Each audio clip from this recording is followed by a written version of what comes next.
कारण अतिशय महत्वाचं असं मार्गदर्शन इथे आपल्याला मिळणार आहे, जेणेकरून आपल्या सगळ्या शंकांचे निरसन इथे होणार आहे. तर एखादा भाग आपल्याकडून सुटू नये यासाठी आपण कृपया आपला मायक्रोफोन ऑफ ठेवावा आणि त्यानंतर आपल्याला बोलण्यासाठी ज्यावेळी संधी दिली जाईल त्यावेळीच आपण त्या शंका विचाराव्या.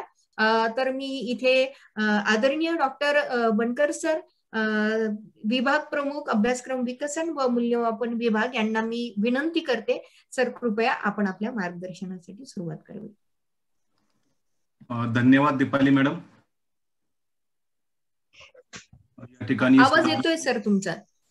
या ठिकाणी सुरुवातीलाच आपण सर्वांनी एक गोष्ट लक्षात घ्या, या ठिकाणी सर्वजण ऑनलाईन आभासी पद्धतीने मीटिंग साठी जॉईन झालेले आहोत. त्यामुळे कृपया मीटिंगचे काही तिकीट्स असतात ते आपल्याला गेल्या वर्षभर आपण शिकलेलो आहोत, त्याचं उपयोजन आपण करूया. आणि काल आमच्याकडून जिल्ह्यासाठी ही साधन व्यक्ती आणि इतर अधिकारी यांना सर्वांना आणि शिक्षकांना पाहण्यासाठी जी युट्यूब लिंक दिली होती तर ती थोडी चेंज झालेली आहे काही तांत्रिक कारणामुळे. कारण एकाच वेळी दुसरा एक कार्यक्रम 10 वाजता हैदराबाद संस्थेत सुरू आहे, त्यामुळे कृपया त्याबद्दल मी संस्थेच्या वतीने आपली दिलगिरी व्यक्त करतो. काही शिक्षकांना त्यामुळे थोडा अडचण झाली असेल, हरकत नाही, परंतु नवीन दिलेल्या लिंकवरती आपण जॉईन होऊ शकता. ठीक आहे, आपण आपल्या कार्यक्रमाला सुरुवात करूया. सर्वांना या ठिकाणी नमस्कार. खरं तर जिल्हा शिक्षण व प्रशिक्षण संस्था या संस्थेमार्फत आज थोडी उशिरा का होईना, कारण मे महिना सुरू झाला आहे, सुट्टी सुरू झालेली आहे, परंतु मूल्यमापना संदर्भात आम्ही सर्व तालुक्यांमध्ये याचा कार्यक्रम किंवा या संदर्भातले फोनवरती किंवा प्रत्यक्ष झूम मीटिंग वरती मार्गदर्शन करत आहोत. परंतु बिबीवाडी युआरसी जे पुणे जिल्ह्यामध्ये जी बिबीवाडी युआरसी आहे त्या युआरसीच्या संपर्क अधिकारी दीपाली मॅडम यांनी त्यांच्या युआरसी करता हा कार्यक्रमाचे आयोजन करायचं निश्चित केलं. आणि मग तेव्हा असं वाटलं की सर्व जिल्ह्याला जर याचं गायडन्स मिळालं, खरं तर परिपत्रक आपल्यापर्यंत आलेले आहेत, आपण सर्वजण अनुभवी आहात, त्यामुळे गायडन्सची आवश्यकता नाही, परंतु तरी देखील काही शिक्षकांच्या शंका आमच्यापर्यंत येत होत्या, म्हणून आपण आज कार्यक्रमाचं नियोजन केलेलं आहे. या ठिकाणी जिल्हा शिक्षण व प्रशिक्षण संस्थेच्या आदरणीय प्राचार्य आपल्या सर्वांच्या मार्गदर्शिका डॉक्टर शोभा खंदारे मॅडम यांच्या मार्गदर्शनाखाली हा कार्यक्रम आपण या ठिकाणी घेत आहोत. या ठिकाणी उपस्थित आमच्या डाएट मधील आमचे सहकारी, त्यामध्ये समता विभागाचे प्रमुख डॉक्टर शेणकर साहेब, त्याचप्रमाणे शिक्षक प्रशिक्षण विभागाचे प्रमुख डॉक्टर दयानंद जतनोळे साहेब, त्याचप्रमाणे बिबीवाडी युआरसीच्या संपर्क अधिकारी, तसेच सर्व तालुक्यातील सर्व तालुक्यांचे संपर्क अधिकारी तथा अधिव्याख्याता सर्व आमचे, त्यामध्ये दीपाली मॅडम असतील, कृष्णा सर असतील, फडतरे साहेब असतील, त्याचप्रमाणे बुधाराम जोगदंडे मॅडम आणि संगप्रिया मॅडम, तोरणे मॅडम या सर्व, त्याचप्रमाणे प्राची मॅडम, त्याचप्रमाणे जिल्ह्यामधील सर्व उपस्थित सर्व साधन व्यक्ती असतील, विशेष शिक्षक, सर्व केंद्र प्रमुख, सर्व शिक्षक, मुख्याध्यापक आणि शिक्षक प्रेमी बंधू भगिनींनो, या ठिकाणी सेव्ह द चिल्ड्रन या एनजीओ संस्थेच्या मार्फत आपण हे त्यांचं पोर्टल घेऊन त्या माध्यमातून आपण आज युट्यूब लाईव्ह आणि झूम वरती हे शिक्षण आयोजित केलेलं आहे. सर्वांचं पुन्हा एकदा मी स्वागत करतो. खरं तर बाहेर जर आपण आता सगळेजण घरामध्ये असाल, काही जण कदाचित कार्यालयामध्ये असाल, परंतु जेव्हा आपण बाहेर पडतो तेव्हा बाहेरची परिस्थिती अतिशय बिकट झालेली आहे. म्हणजे शिक्षण, बाकीच्या सर्व गोष्टी या ठिकाणी आता तुच्छ ठरत आहेत, कारण का जगणं महत्वाचं झालेलं आहे, आपला जीव महत्वाचा झालेला आहे. परंतु हे जगणं महत्वाचं होत असताना सुद्धा खरं तर आपल्या शिक्षणातूनच ते आत्मबल मिळालेलं आहे की असलेल्या परिस्थितीमध्ये कसा मार्ग काढावा, हे सर्व आपण शिक्षण पद्धतीतून आपल्या मुलांपर्यंतचे संस्कार आपण केलेले आहेत. त्याद्वारेच आज आपण खऱ्या अर्थाने सर्वजण या ठिकाणी झूम मीटिंग असेल किंवा युट्यूब लाईव्ह असेल यावरती आपण सर्वजण उपस्थित आहात. खरं तर तुमचं सर्वांचा धन्यवाद या ठिकाणी व्यक्त करतो. आज आपण ज्या विषयी चर्चा करणार आहोत ते म्हणजे विद्यार्थ्यांचं मूल्यमापन. गेले वर्षभर साधारणपणे मार्च पासून आता मे 2021 सुरू आहे, वर्ष झाले आणि वरती 1 महिना होत आहे. गेले वर्षभर आपणच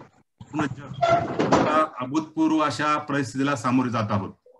या परिस्थितीमध्ये आपल्या सर्वांना माहिती आहे, गेल्या वर्षभर शाळा म्हणजे मुलांचं शिकणं बंद होतं, शाळेमधलं शिकणं बंद होतं, शाळा बंद होत्या म्हणून मुलांचं शाळेमधलं शिकणं बंद होतं. मध्यंतरी नोव्हेंबरमध्ये 9वी, 10वी, 11वी, 12वीच्या शाळा सुरू करण्याचा गेला, परंतु त्या सुद्धा काही प्रमाणात शाळा सुरू झाल्या, काही ठिकाणी शाळा सुरू झाल्या नाही, त्याही कमी कालावधीत सुरू झाल्या आणि पुन्हा बंद झाल्या. पण अशाही परिस्थितीमध्ये आपण सर्वांनी विद्यार्थ्यांचं शाळा जरी बंद होत्या तरी आपण मिळालेल्या संकटाची अनेक प्रकारे या ठिकाणी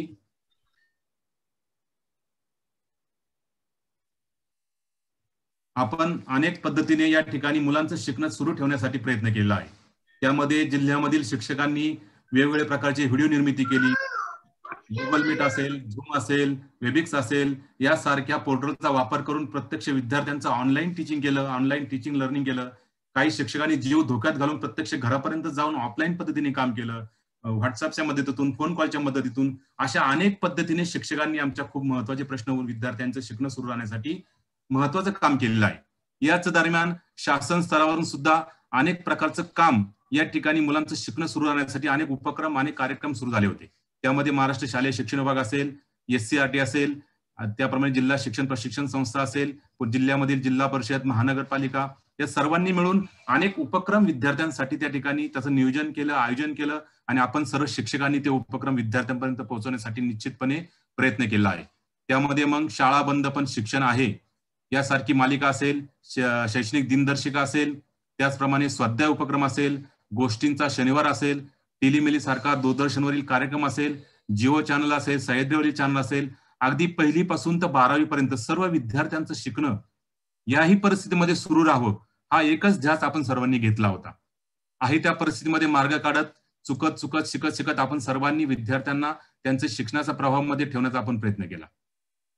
हे सुरू करत असताना, हे होत असताना आपल्या सर्वांना माहिती आहे, बालकांचा मोफत व सक्तीच्या शिक्षणाचा अधिकार 2009 हा जो कायदा आहे, हा कायदा 1 एप्रिल 2010 पासून शासन संपूर्ण देशभर लागू झाला आणि या कायद्याच्या अनुषंगाने अनेक गोष्टींमध्ये महत्वाचा बदल आपल्या शिक्षण प्रक्रियेमध्ये झालेला आहे. त्यातला महत्वाचा पहिला बदल म्हणजे आपल्या विद्यार्थ्यांच्या मूल्यमापनामध्ये आपण केलेला बदल. आणि 2010 पासून साधारणपणे 20 ऑगस्ट 2010 ला शासनाने 1ली ते 8वी साठी एक शासन निर्णय पारित, तो म्हणजे सातत्यपूर्ण सर्वंकष मूल्यमापनाचा. आणि हा जो मूल्यमापनाचा शासन निर्णय आहे तो शासन निर्णय पारित केला आणि तेव्हापासून आजपर्यंत साधारण 11 वर्ष झाले आपण विद्यार्थ्यांचं, इयत्ता 1ली ते 8वीच्या विद्यार्थ्यांचं CCA म्हणजे सातत्यपूर्ण सर्वंकष मूल्यमापन पद्धतीद्वारे मूल्यमापन करत आहोत. दरवर्षी आपण त्याबद्दलची ट्रेनिंग घेतली, त्या प्रकारच्या मार्गदर्शक पुस्तिका SCRT मार्फत विकसित केल्या गेल्या. त्यातून आपण ते मूल्यमापन विद्यार्थ्यांचं कसं करावं हे शिकत गेलो आणि खूप चांगल्या पद्धतीने आपण मुलांचं आकारिक आणि संकलित मूल्यमापन करत आहोत. पण गेल्या वर्षी मात्र शाळाच बंद होत्या, प्रत्यक्ष विद्यार्थी आपल्या समोर नव्हता. आभासी पद्धतीने विद्यार्थ्यांना आपण शिकवत होतो, फोन कॉलच्या माध्यमातून शिकवत होतो, प्रत्यक्ष ऑफलाईन पद्धतीने एक एक विद्यार्थ्यांची गृहभेट घेऊन शिकवत होतो. अशा परिस्थितीमध्ये शिकण्याचं जे आपले पारंपरिक वेळापत्रक आहे किंवा शिकण्याचा जो कालावधी आहे तो कालावधी कमी झाला. त्यामुळे आपण शिकवण्याच्या प्रभावामध्ये विद्यार्थ्यांचं मूल्यमापन करण्याकडे थोडं दुर्लक्ष केलं. काही शिक्षकांनी खूप चांगल्या पद्धतीने मूल्यमापन केलं आहे, पण ते दुर्लक्ष होणं साहजिक आहे. कारण आडात नसेल तर पोहऱ्यात कुठून येणार या उक्तीप्रमाणे जर मुलांना आपण शिकवलंच नाही तर मूल्यमापन कशाचं करणार. म्हणून शिकवणं खूप महत्वाचं आहे आणि ते प्राधान्य तुम्ही दिलं आणि त्याप्रमाणे आपण गेल्या वर्षभर खूप चांगलं काम आपण करत आहोत. पण जसजसा फेब्रुवारी महिना जवळ आला, मार्च महिना जवळ आला, शैक्षणिक वर्ष संपण्याचा दिवस जवळ आला, तेव्हा सर्वांना हाच प्रश्न पडला होता की आता विद्यार्थ्यांचं मूल्यमापन कसं करायचं. आणि आपल्या सर्वांना माहिती आहे, खरं तर विद्यार्थ्यांचं मूल्यमापन म्हटलं की आपल्या सर्वांसमोर आपलं बालपण आठवतं, आपली शाळा आठवते, निकालाचा दिवस आठवतो, निकाल पत्रक आठवतं आणि सर्वात महत्वाचं म्हणजे पास नापास आठवतं. आणि मग जे विद्यार्थी पास होतात ते वरच्या वर्गात जातात, काही विद्यार्थी काठावर राहतात, ते वरच्या वर्गात ढकलले जातात आणि काही विद्यार्थी त्याच वर्गात ठेवले जातात. ही आपली परंपरा होती किंवा तो एक त्यावेळची औपचारिक शिक्षणाची पद्धती होती. परंतु 2010 पासून मात्र आपण यामध्ये बदल केला आहे. तो बदल होण्यामागे सर्वात महत्वाचा म्हणजे बालकांचा जो शिक्षण हक्क आम्ही कायदा आपण म्हणतो तो कायदा, त्या कायद्याच्या कलम क्रमांक 29 मध्ये जे सांगितलेलं आहे की शाळेतील शिकवणं, अभ्यासक्रम, विद्यार्थ्यांची शिकण्याची प्रक्रिया कशी असावी, त्यानुसार विद्यार्थ्यांचं मूल्यमापन कसं असावं यानुसार, तसेच त्याच कायद्यामधील कलम क्रमांक 16 नुसार यापुढे इयत्ता 1ली ते 8वी म्हणजे 6 ते 14 वयोगटातला कोणताही विद्यार्थी कोणत्याही कारणास्तव त्याच वर्गात राहणार नाही.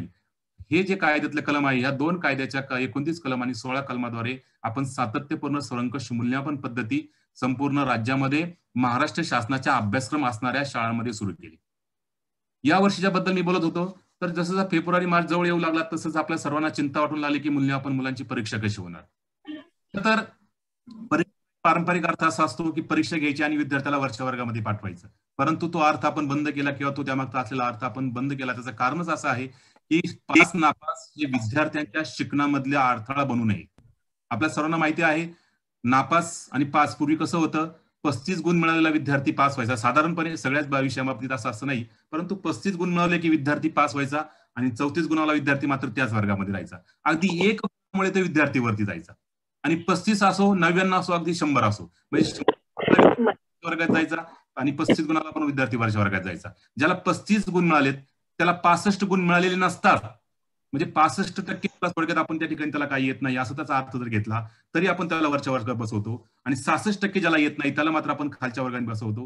हा न्याय विषय नव्हता, न्याय बाब नव्हती. आणि खरं तर पास नापास असं कुठंच नसतं, कारण कोणत्याही गोष्टीमध्ये सर्वज्ञ असं काही नसतं. आणि सर्व विद्यार्थी आपले बुद्धिमान आहेत. याबाबत हार्वर्ड गार्डनरनी बुद्धिमत्तेचा सिद्धांत जो मांडलाय तो आपल्या सर्वांना परिचित आहे, कारण आपण सर्वजण शिक्षण क्षेत्रामध्ये काम करत आहोत. त्यामुळे विद्यार्थ्यांचं शिकणं हा प्रत्येक विद्यार्थ्याच्या गतीचा भाग आहे, प्रत्येकाचा आकलनाचा भाग आहे. मग कोण कोणत्या गतीने शिकेल, कोण कोणत्या पद्धतीने शिकेल, कोणाची अध्ययन शैली वेगळी असेल, अशा पद्धतीने मुलांचं शिकणं होत असतं. पण या सर्वांना जर आपण एकाच तराजूमध्ये तोलत असू, एकाच पद्धतीमध्ये त्यांचं मूल्यमापन करत असू, तर हा न्याय भाग होणार नाही. म्हणून तर आपण 2010 पासून सातत्यपूर्ण सर्वंकष मूल्यमापन लागू केलं. आणि कायद्यामध्ये सुद्धा तज्ञांनी तोच विचार करून विद्यार्थी कोणत्याही वर्गात राहणार नाही, कारण वर्ग पद्धती ही फक्त आपल्या अभ्यासक्रमाच्या सोयीसाठी आहे, दिशादर्शक आहे. नेमकेपणाने उद्दिष्ट त्या वर्षामध्ये पूर्ण व्हावी त्यासाठी अभ्यासक्रम आपण तयार केला. खरं तर पहिली, दुसरी, तिसरी असे जे टप्पे आहेत, हे टप्पे विद्यार्थ्यांमध्ये अडथळा निर्माण न करणारे असले पाहिजेत. म्हणजे विद्यार्थी त्याच वर्गात राहिला आणि वरच्या वर्गात गेला नाही तर कमी शिकेल किंवा नापास झाला तर जास्त शिकेल, असं जर असतं तर 100% विद्यार्थी आपण नापास केले असते, म्हणजे पुढल्या वर्षी सगळे विद्यार्थी गुणवत्तापूर्ण झाले असते. पण नापास केल्यामुळे विद्यार्थ्यांमध्ये गुणवत्ता प्राप्त होत नाही, पास केल्यामुळे सुद्धा होत नाही. तर पास नापास मुळात ह्या दोन कल्पना ज्या आहेत त्या गुणांशी संबंधित आहेत आणि त्या संकल्पना आपण बंद केल्या. हळूहळू आपण त्या दिशेने नवीन धोरणाच्या दृष्टीने आपण 10वी-12वीकडे सुद्धा त्या दृष्टीने जात आहोत. पण तूर्त मी पहिली 8वी पर्यंत बोलणार आहे आणि नंतर 9वी आणि 11वी बद्दल थोडं बोलणार आहे.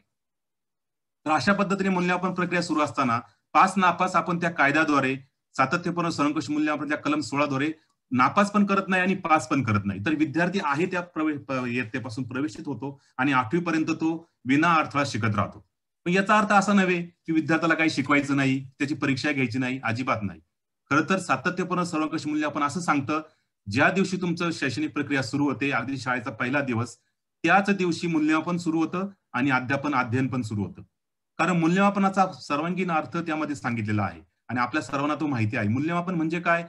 तो विद्यार्थी कुठे आहे, विद्यार्थ्याला काय संपादन प्राप्त झाले आहे, विद्यार्थ्यामध्ये काय नाहीये हे शोधून फक्त आपल्याला थांबायचं नाही. यापूर्वी आपण थांबत होतो, एप्रिलमध्ये निकाल लावायचा आणि थांबायचं आणि पुढल्या वर्षी मग जो विद्यार्थी पास झाला त्याला पुढल्या वर्षी शिकवायचं, जो विद्यार्थी नापास झाला त्याला मागच्या वर्गात शिकवायचं. असं अपेक्षित नाहीच आहे त्या ठिकाणी. त्यामुळे विद्यार्थी काय शिकला, किती शिकला, ज्या स्टेपवरती तो आहे, ज्या स्टेजवरती तो आहे, त्या स्तरावरती तो आहे, तिथून पुढे त्याला घेऊन जायचं, हा विचार सातत्यपूर्ण सर्वंकष मूल्यमापनामध्ये सांगितलेला आहे. म्हणून तर कलम क्रमांक 16 नुसार कोणत्याही विद्यार्थ्याला आपण नापास करत नाही. आणि मग एप्रिलमध्ये अशी परिस्थिती आपल्याकडे असते. त्यामुळे सर्वांना चिंता लागून राहिली की आता विद्यार्थ्यांची वर्गोन्नती कशी होणार, विद्यार्थ्यांना वरच्या वर्गात कसं पाठवायचं.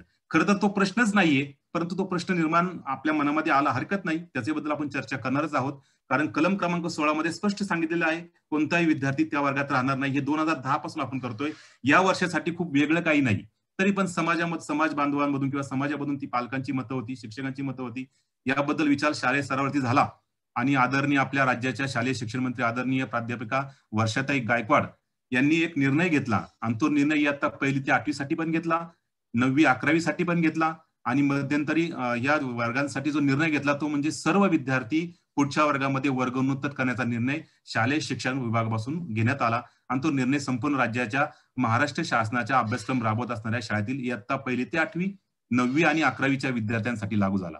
मध्यंतरच्या कालावधीमध्ये इयत्ता 10वी साठी पण फक्त बोर्डाची परीक्षा रद्द करण्याचा निर्णय घेतला आणि सर्व विद्यार्थ्यांना आपण वर्गोन्नत करणार आहोत 10वीचा, हा सुद्धा निर्णय आदरणीय वर्षाताईंनी घेतला. आणि अशा प्रकारे इयत्ता 1ली ते 11वी पर्यंत सर्व विद्यार्थी वर्गोन्नत करण्याचा निर्णय शालेय शिक्षण स्तरावरती झालेला आहे. त्यानंतर फक्त आता ही वर्गोन्नत केल्यानंतर मग विद्यार्थ्यांचं मूल्यमापन काहीतरी असलं पाहिजे. विद्यार्थ्याला काय येतंय, काय येत नाही हे तर आपल्या कुठेतरी कागदावरती नोंद करून ठेवणं गरजेचं आहे. कारण पुढच्या वर्गामध्ये शिक्षक म्हणून वर्गामध्ये त्या विद्यार्थ्याचं अध्ययन घडवण्यासाठी मला नेमकं कोणत्या दिशेने जायचंय यासाठी खरं तर मूल्यमापन असं असतं. आपल्या सर्वांना माहिती आपण परीक्षा मुलांची घेतो, मूल्यमापन मुलांचं करतो, पण खरं तर ते मुलांचं मूल्यमापन नसतं. खरं तर विद्यार्थ्यांची परीक्षा नसते, ते मूल्यमापन असतं शिक्षक म्हणून त्या शिक्षकांचं, यंत्रणा म्हणून आपल्या शासकीय अभ्यासक्रम आणि कार्यक्रमाचं, म्हणून आपलं सर्वांचं मूल्यमापन आपल्याकडे असतं. म्हणजे विद्यार्थ्याकडे जेव्हा आपण परीक्षा म्हणून बोट दाखवतो तेव्हा 3 बोट आपल्याकडे असतात. आपल्याकडे म्हणजे आपल्या यंत्रणेकडे शिक्षकांक, आपल्या शाळेकडे सर्व अंक असतात. कारण जर मूल्यमापनामध्ये असं कुठं दिसून आलं की हा विद्यार्थी थोड्या कमी गतीने शिकत आहे, याला ह्या संकल्पना प्राप्त नाहीत, मग याला दोष कोणाचा? त्या विद्यार्थ्याचा का आपला? खरं तर दोष दोघांचा असू शकतो. कदाचित विद्यार्थी शाळाबाह्य असू शकतो, विद्यार्थी सतत शाळेमध्ये येत नसेल, किंवा विद्यार्थ्याची शिक्षण प्रक्रिया व्यवस्थित होत नसेल, त्याचं शारीरिक मानसिक अवस्था व्यवस्थित नसेल, त्याचे कौटुंबिक काय कारण असतील, ही कारणं तर लागू होतातच. परंतु असे विद्यार्थी आपल्या वर्गामध्ये असतात की रोज शाळेमध्ये येतात, नियमितपणे शाळेमध्ये येतात, सर्व काही घडतंय, परंतु तरी तर विद्यार्थी गतीने शिकत नाही. मग अशा वेळी शिक्षक म्हणून मला माझ्या पद्धतींचा, माझ्या अभ्यासक्रम डिलिव्हरी करण्याच्या मेथडचा मला नव्याने पुनर्विचार करण्याची गरज असते, आणि तोच विचार सातत्यपूर्ण सर्वंकष मूल्यमापनामध्ये असतो. म्हणून मूल्यमापन होणं गरजेचं आहे.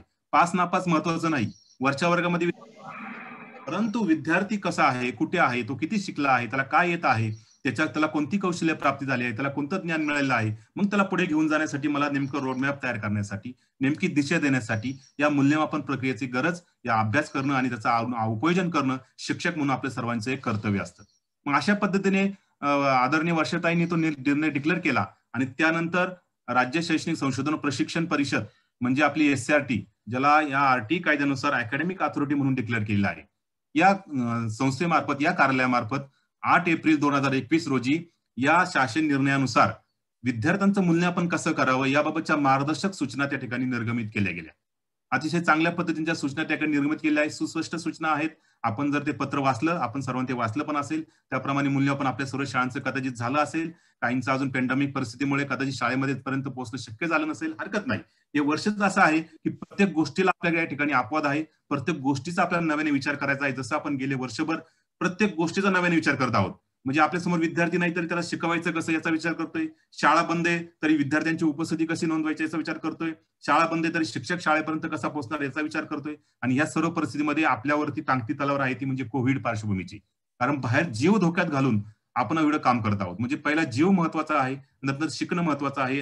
जरी असं असलं तरी शिकणं पण तेवढंच महत्वाचं आहे, कारण शिकण्यामधूनच आपल्याला जगण्यासाठी उभारी मिळणार आहे, शिकण्यामधूनच आपला सुसंस्कृत विद्यार्थी तयार होणार आहे. आणि म्हणून मूल्यमापन ही प्रक्रिया जी आहे, मी थोडं विस्ताराने बोलत आहे, कारण कदाचित आपल्याला आतापर्यंत आपण आपलं लहानपण आठवतो, आपला पारंपरिक मूल्यमापनाचा जो दृष्टिकोन आहे त्यामध्ये पास नापास, निकाल घोषित करणं, निकाल पत्रक, हे सगळ्या गोष्टी आपल्या मनावरती एवढा त्याचा चाकोरी झालेला आहे की त्या चाकोरीच्या बाहेर जायला पण तयार नाही. खरं तर त्या गोष्टी गरजेच्या आहेत, त्या कशासाठी? फक्त एक डॉक्युमेंट म्हणून विद्यार्थ्यांना पुढे जाण्यासाठी गरजेचं असल्यामुळे आणि त्या विद्यार्थ्याबाबत एक अंदाज येण्यासाठी. परंतु हे जरी असलं तरी आपल्या काही जरी नसलं तरी विद्यार्थी म्हणून मला माझा विद्यार्थी कसा आहे, आपले सर्व शिक्षक, मला माहिती या ठिकाणी खात्री आहे, जर एखादा विद्यार्थी आपल्या समोर उभा केला आणि त्याला विचारलं की शिक्षकाला विचारलं की ह्या विद्यार्थ्याची गती कशी आहे, तो कसा शिकतोय, त्याचं कितपत शिकणं झालंय, कोणत्याही प्रकारचं मूल्यमापन न करता शिक्षक त्या मुलाबद्दल काही गोष्टी आपल्याला सांगू शकेल. कारण विद्यार्थ्याचं मूल्यमापन निरीक्षण सतत शिक्षक करत असतो. माझा मुलगा, माझा विद्यार्थी कसा आहे, तो कोणत्या विषयामध्ये त्याला गती आहे याचं मूल्यमापन तो करतच असतो. परंतु त्याला कुठेतरी औपचारिकपणा प्राप्त होण्यासाठी, सर्वकडे काही किमान काही समान तत्वावरती काही नोंदी व्यवस्थित होण्यासाठी, त्याचं रेकॉर्ड व्यवस्थित होण्यासाठी, यासाठी आपण मूल्यमापन प्रक्रियेचा शासन निर्णय केला. तरी पण शासन निर्णय जरी असला तरी आपण गेले 10 वर्ष तो शासन निर्णय वापरत आहोत. त्या शासन निर्णयामध्ये आपल्या शिक्षकांना शिक्षक म्हणून विद्यार्थ्याचं मूल्यमापन करण्यासाठी खूप मोठ्या प्रमाणावर स्वातंत्र्य दिलेलं आहे. अगदी वेळापत्रकापासून तर प्रश्न निवडीपासून तर कालावधीपासून अगदी सर्व बाबतीमध्ये, अभ्यासक्रम कोणता घ्यायचा प्रथम सत्रामध्ये, दुसऱ्या सत्रामध्ये, सर्व बाबतीमध्ये खूप स्वातंत्र्य शिक्षकाला दिलेलं आहे. ते देणं गरजेचंच होतं, कारण शिक्षण तज्ञ जर सांगतात, नवीन शिक्षण प्रक्रिया तशी सांगते, कारण प्रत्येक विद्यार्थी वेगळा आहे. मग जर प्रत्येक विद्यार्थी वेगळा असेल तर त्याची शिकण्याची शैली वेगळी आहे, त्याची शिकण्याची शैली वेगळी असेल तर मग त्याचं मूल्यमापन करणं पण वेगळ्या पद्धतीने करावं लागेल.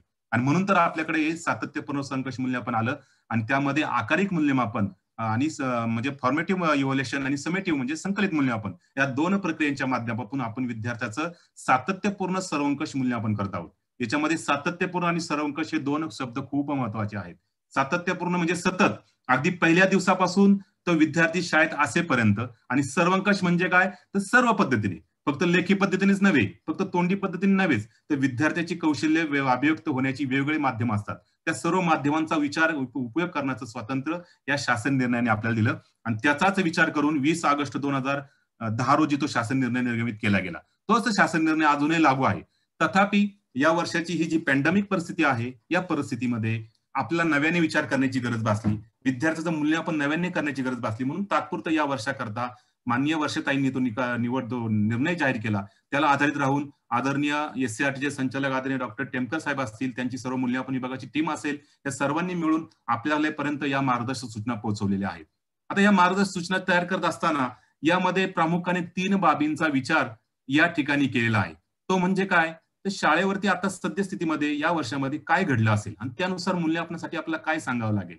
मग त्यामध्ये एक गोष्ट घडली असू असेल की सर्व विद्यार्थ्यांपर्यंत काही शिक्षक ऑनलाईन पद्धतीने आणि ऑफलाईन विद्यार्थी पद्धतीने पोहोचले असतील. त्या सर्व विद्यार्थ्यांचं आकारिक मूल्यमापन केलं असेल, त्या सर्व विद्यार्थ्यांचं संकलित मूल्यमापन केलं असेल. मग त्यांना मूल्यमापनाचा प्रश्न येणारच नाही. मला हे माहिती आहे किंवा आपल्या सर्वांना माहिती आहे की असं प्रमाण कमी असू शकतं, पण एक जरी शाळा असेल, एक जरी वर्ग असेल, तर त्याही शिक्षकांनी केलेलं काम वाया जाऊ नये म्हणून या सूचनेमध्ये सगळ्यात महत्त्वाची पहिली सूचना जी आहे ती म्हणजे त्या पद्धतीने तुम्ही जर संकलित मूल्यमापन केलं असेल, आकारिक मूल्यमापन केलं असेल, त्या पद्धतीने म्हणजे कोणत्या 20 ऑगस्ट 2010च्या शासन निर्णयानुसार त्याच पद्धतीने तुम्ही जर आकारिक मूल्यमापनामधली 5 साधन तंत्र निवडली असेल किंवा कला कार्य व शारीरिक शिक्षणासाठी 3 साधन तंत्र निवडले असेल, संकलित मूल्यमापन जे सांगितलं भारत त्याप्रमाणे संकलित मूल्यमापन केलं असेल, तर तुम्ही त्या विद्यार्थ्यांना त्याचनुसार तुम्ही त्याच्या नोंदी करून प्रगती पुस्तकामध्ये संकलित नोंदवहीमध्ये नोंदी घ्या, त्यानुसार त्याचं प्रगती पुस्तक बनवा आणि त्यानुसार मूल्यमापन प्रक्रिया पूर्ण करा. असा पहिला सूचना किंवा पहिली सूचना त्यामध्ये आपल्याला सांगण्यात आली आहे. पण हे प्रमाण मात्र फार कमी आहे, कारण गेल्या वर्षभर बऱ्याचशा शाळा उघडलेल्या नाहीत. बऱ्याच शाळांपर्यंत काही विद्यार्थ्यांपर्यंत शिक्षक पोहोचू शकलेले नाहीत, कारण विद्यार्थी स्थलांतरित झालेला असतो. आपला महाराष्ट्र हा दुर्गम डोंगर भागामध्ये राहणाऱ्या सह्याद्री पर्वतामध्ये या ठिकाणी सातपुड्याच्या पायथ्याला गडचिरोली सारखा जिल्हा आहे, नंदुरबार सारखा जिल्हा आहे, कोकणामधील भाग आहे. त्यामुळे सर्व विद्यार्थ्यांपर्यंत शिक्षक पोहोचू शकला नसेल, म्हणून सगळ्याच ठिकाणी हे घडलं असेल असं नाही. म्हणून पहिली सूचना झाल्यानंतर दुसरी सूचना त्या ठिकाणी अशी दिली आहे. मग काही शाळांच्या बाबतीमध्ये, काही विद्यार्थ्यांच्या बाबतीमध्ये कदाचित आकारिक मूल्य आपण घेऊन आपण थांबलो असेल, प्रथम सत्राचं आकारिक मूल्य आपण घेऊ शकलो असेल किंवा द्वितीय सत्राचं आकारिक मूल्य आपण घेऊ शकलो असेल, प्रथम सत्राचं संकलित मूल्य आपण कदाचित घेतलं असेल, काही परिस्थिती असू शकते.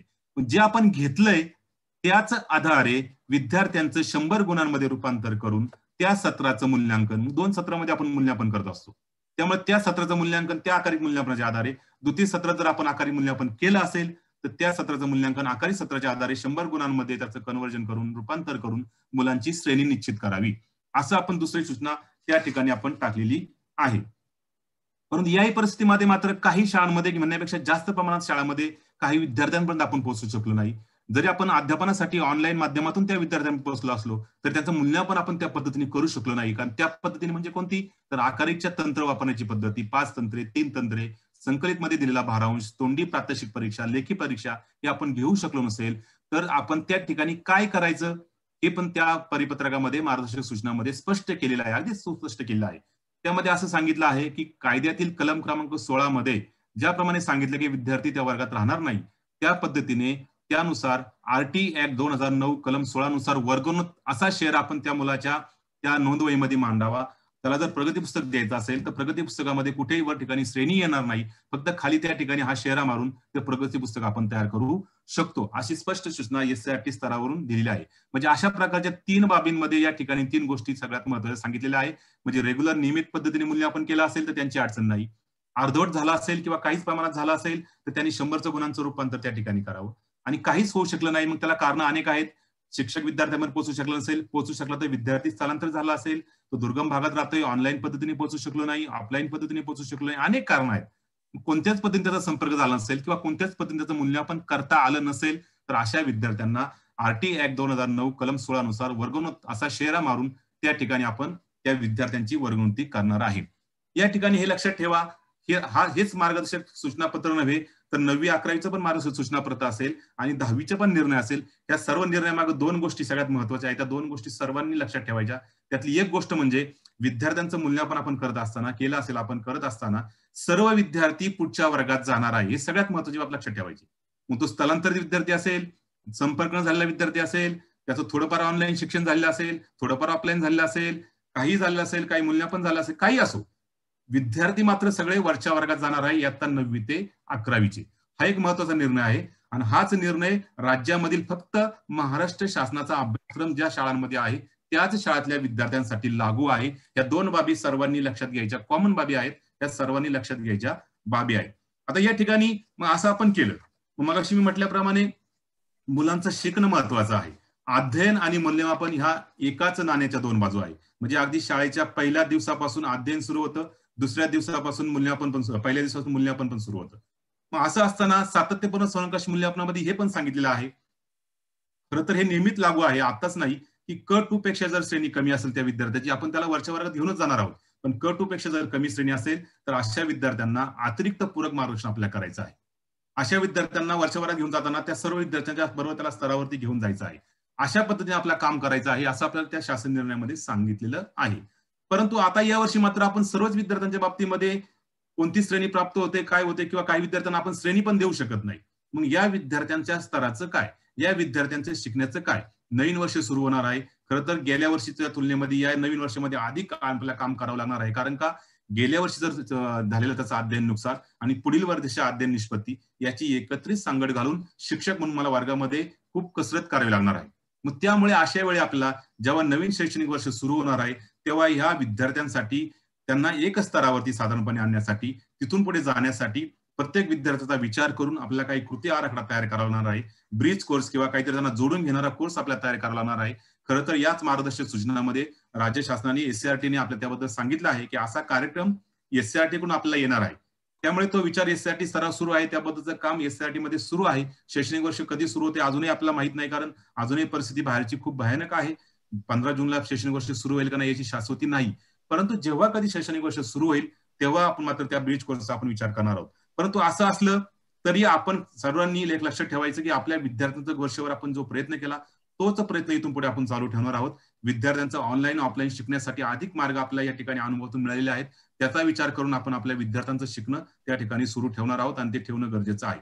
अशा पद्धतीने आपण सर्व मूल्यमापन प्रक्रिया आपण करत असताना विशेष विद्यार्थ्यांच्यासाठी जी विद्यार्थी मित्र पुस्तिका यासाठी डेव्हलप केली आहे ती सुद्धा पुस्तिका आपण पुढल्या वर्षाकरता वापरू शकतो. ब्रिज कोर्स साठी उपयोगाची ठरणार आहे. एससीईआरटीच्या गाईडलाईन सूचना त्या पद्धतीने आपल्याला मिळतीलच, परंतु प्रत्येक विद्यार्थ्याचं शिकणं चालू ठेवण्यासाठी आपण आपल्या पद्धतीने प्रयत्न सुरू करत आहात. काही शिक्षकांनी आम्हाला फोन येतात किंवा काही शिक्षक सांगत असतात की आम्ही 2 महिन्याचं प्लॅनिंग केले, या सुट्टीमध्ये सुद्धा विद्यार्थ्यांचं अध्ययन नुकसान कमी व्हावं भरून निघावं करत आहोत.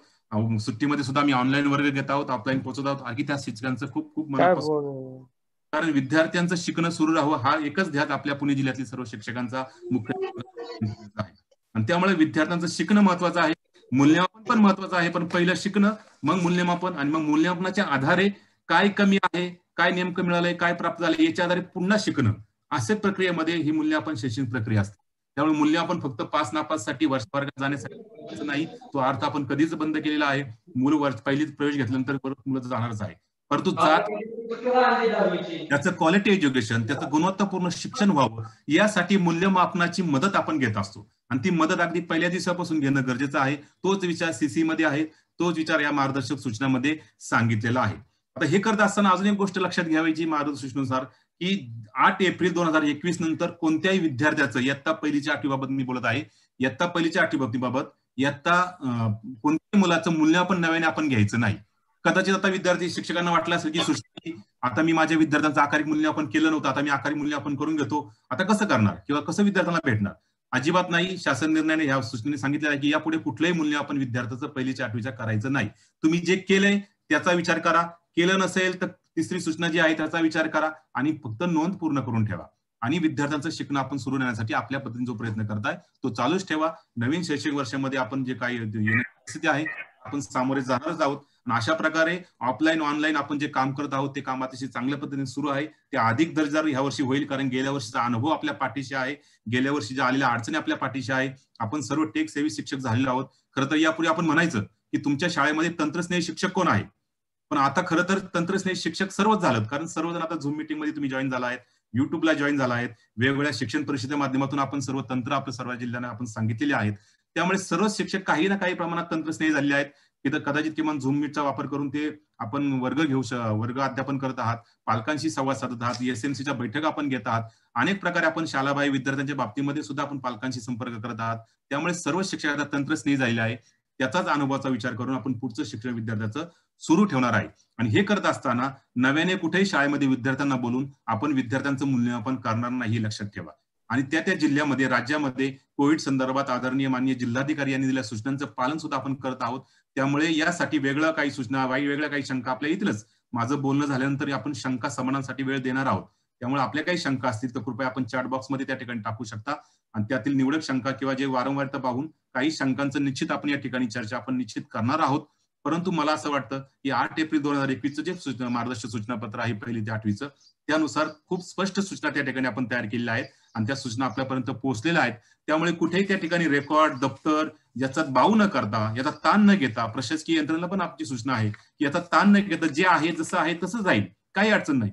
कदाचित एखादा शिक्षक काय म्हणेल, मी आकारिक मूल्यमापनाची 2 साधन तंत्रे वापरली, मग मी श्रेणीमध्ये रूपांतर करू का? अजिबात नाही. आकारिक मूल्यमापन कधी पूर्ण होतं आपलं? किमान 5 साधन तंत्रे वापरली तर. किमान, कमाल तुम्ही 7 वापरा, 4 वापरा, 8 वापरा, किती वापरा, पण किमान तुम्ही 5 साधन तंत्रे जर त्या विषयांची वापरली असेल तर तुमचं आकारिक मूल्यमापन पूर्ण झालं आणि मग तुम्ही श्रेणी देऊ शकता. पण एखाद्या शिक्षकाची शंका असू शकते की मी 4 वापरली, 1 वापरलं नाही, मग मी आकारिक श्रेणीमध्ये रूपांतर करू का? अजिबात नाही. कारण सूचनेमध्ये तेच सांगितलेलं आहे, आकारिक मूल्यमापन पूर्ण केलं असेल तर. ते पूर्ण कधी होईल? 5 तंत्र वापरली असतील तर. मग कदाचित त्याच्यामध्ये काय म्हणतील की आम्ही सगळी तंत्र वापरली, 4 वापरली, 5 वापरली, पण आम्ही लेखी चाचणी वापरली नाही. या ठिकाणी आपल्या सर्वांना माहिती आहे, सातत्यपूर्ण सर्वंकष मूल्यमापनामध्ये लेखी चाचणी हे एक महत्वाचं आणि कंपल्सरी साधन आहे. म्हणजे 5 मधलं एक साधन लेखी चाचणी आहे. त्यामुळे लेखी चाचणी झाल्याशिवाय आकारिक मूल्यमापन पूर्ण होत नाही. आणि आकारिक मूल्यमापन ही एका आठवड्याची किंवा एका दिवसाची, 1-2 दिवसामध्ये पूर्ण करण्याची बाब नाही. जेव्हा शाळा सुरू होते, जेव्हा सत्र सुरू होतं, त्या सत्रामधलं आकारिक मूल्यमापन सुद्धा सुरू होतं. दुसरं सत्र सुरू होतं तेव्हा सुद्धा आकारिक मूल्यमापन सुरू होतं. त्यामुळे आकारिक मूल्यमापन ही काही संकलित मूल्यमापनाची पद्धत नाही, एकाच वेळेस साधनतंत्र वापरण्याची पद्धत नाही, एकाच दिवशी साधनतंत्र वापरून घेण्याची पद्धत नाही. विद्यार्थ्याच्या गतीनुसार, आशयाच्या गरजेनुसार, आपल्या असलेल्या उपलब्ध वेळेचा विचार करून वेगवेगळी साधनतंत्र वेगवेगळ्या विद्यार्थ्यांसाठी वेगवेगळ्या वेळी वापरणं, हे स्वातंत्र्य दिले आपल्याला. हे सर्व शिक्षकांना स्वातंत्र्य गेले 10 वर्ष आपण ते वापरतोय. त्याचा विचार साकल्याने करा. नव्याने सातत्यपूर्ण सर्वंकष मूल्यमापन पद्धतीचा GR नव्याने वाचून घ्या, नव्याने त्याचा अर्थ समजून घ्या आणि वर्षभर आपण कोणत्या एकाच वेळी एकाच विद्यार्थ्यांचं सर्व साधनतंत्र वापरून मूल्यमापन करण्याची मुळीच आवश्यकता नाही. हे रेग्युलर साठी सांगतोय, मी नेहमीसाठी सांगतोय. त्यामुळे त्याचा कुठेही परीक्षेसारखा आकारिक मूल्यमापनाचा वापर करू नका, कुठलाही ताण विद्यार्थ्याला देऊ नका. इथून पुढे ते लक्षात ठेवा आणि त्याप्रमाणे आकारिक मूल्यमापन झालं असेल तरच आपण त्या गुणांचा विचार करू शकतो. अन्यथा 2च साधनतंत्रे वापरली त्याचं मी रूपांतर करू, अजिबात करायची गरज नाही, ओढाताण करण्याची गरज नाही. सूचना क्रमांक 3 नुसार त्या ठिकाणी त्याचं नोंद घ्या. RTI ऍक्ट 2009 नुसार 16 नुसार वर्गणूक तासा शेअर आहे. संकलित मूल्यमापनामध्ये सुद्धा काही जण म्हणते की आम्ही ऑफलाईन फक्त 10 गुणांची चाचणी घेतली, 15 गुणांची चाचणी घेतली. सर्व विद्यार्थ्यांची घेऊ शकला का तुम्ही? नाही घेऊ शकला. किंवा सगळे विषयाचे घेऊ शकला का? नाही घेऊ शकला. आणि आकारिक पण आपण पूर्ण करू शकलो नाही. त्यामुळे जे केलंय ते तसंच राहू द्या, त्याच्या नोंदी पूर्ण करून जे ठेवा. नव्याने कुठलाही मूल्यमापन करू नका, कुठलाही ताण घेऊ नका. आणि जे विद्यार्थी जसा आहे त्या विद्यार्थ्याचा या 3 सूचना 4 सूचनांचा विचार करा आणि त्याप्रमाणे त्याला पुढे घेऊन जाण्यासाठी मदत करा. त्याप्रमाणे रेकॉर्ड बनवा आणि त्याप्रमाणे आपलं काम सुरू करा. आपण खूप चांगलं काम करत आहोत. रेकॉर्डचा बाऊ करू नका, ताण घेऊ नका. विद्यार्थ्यांचं शिकणं सुरू ठेवा. ते तुम्ही करतच आहात. त्याला तुमच्या सर्वांना शुभेच्छा. तर हे झालं 1ली ते 8वी साठी. आता प्रश्न आहे 9वी ते 11वी, 9वी आणि 11वी. त्याच दिवशी म्हणजे 8 एप्रिल 2021 रोजी शासनाने शासन निर्णय पारित केला, तो म्हणजे इयत्ता 9वी व 11वीच्या विद्यार्थ्यांच्या मूल्यमापनाबाबत.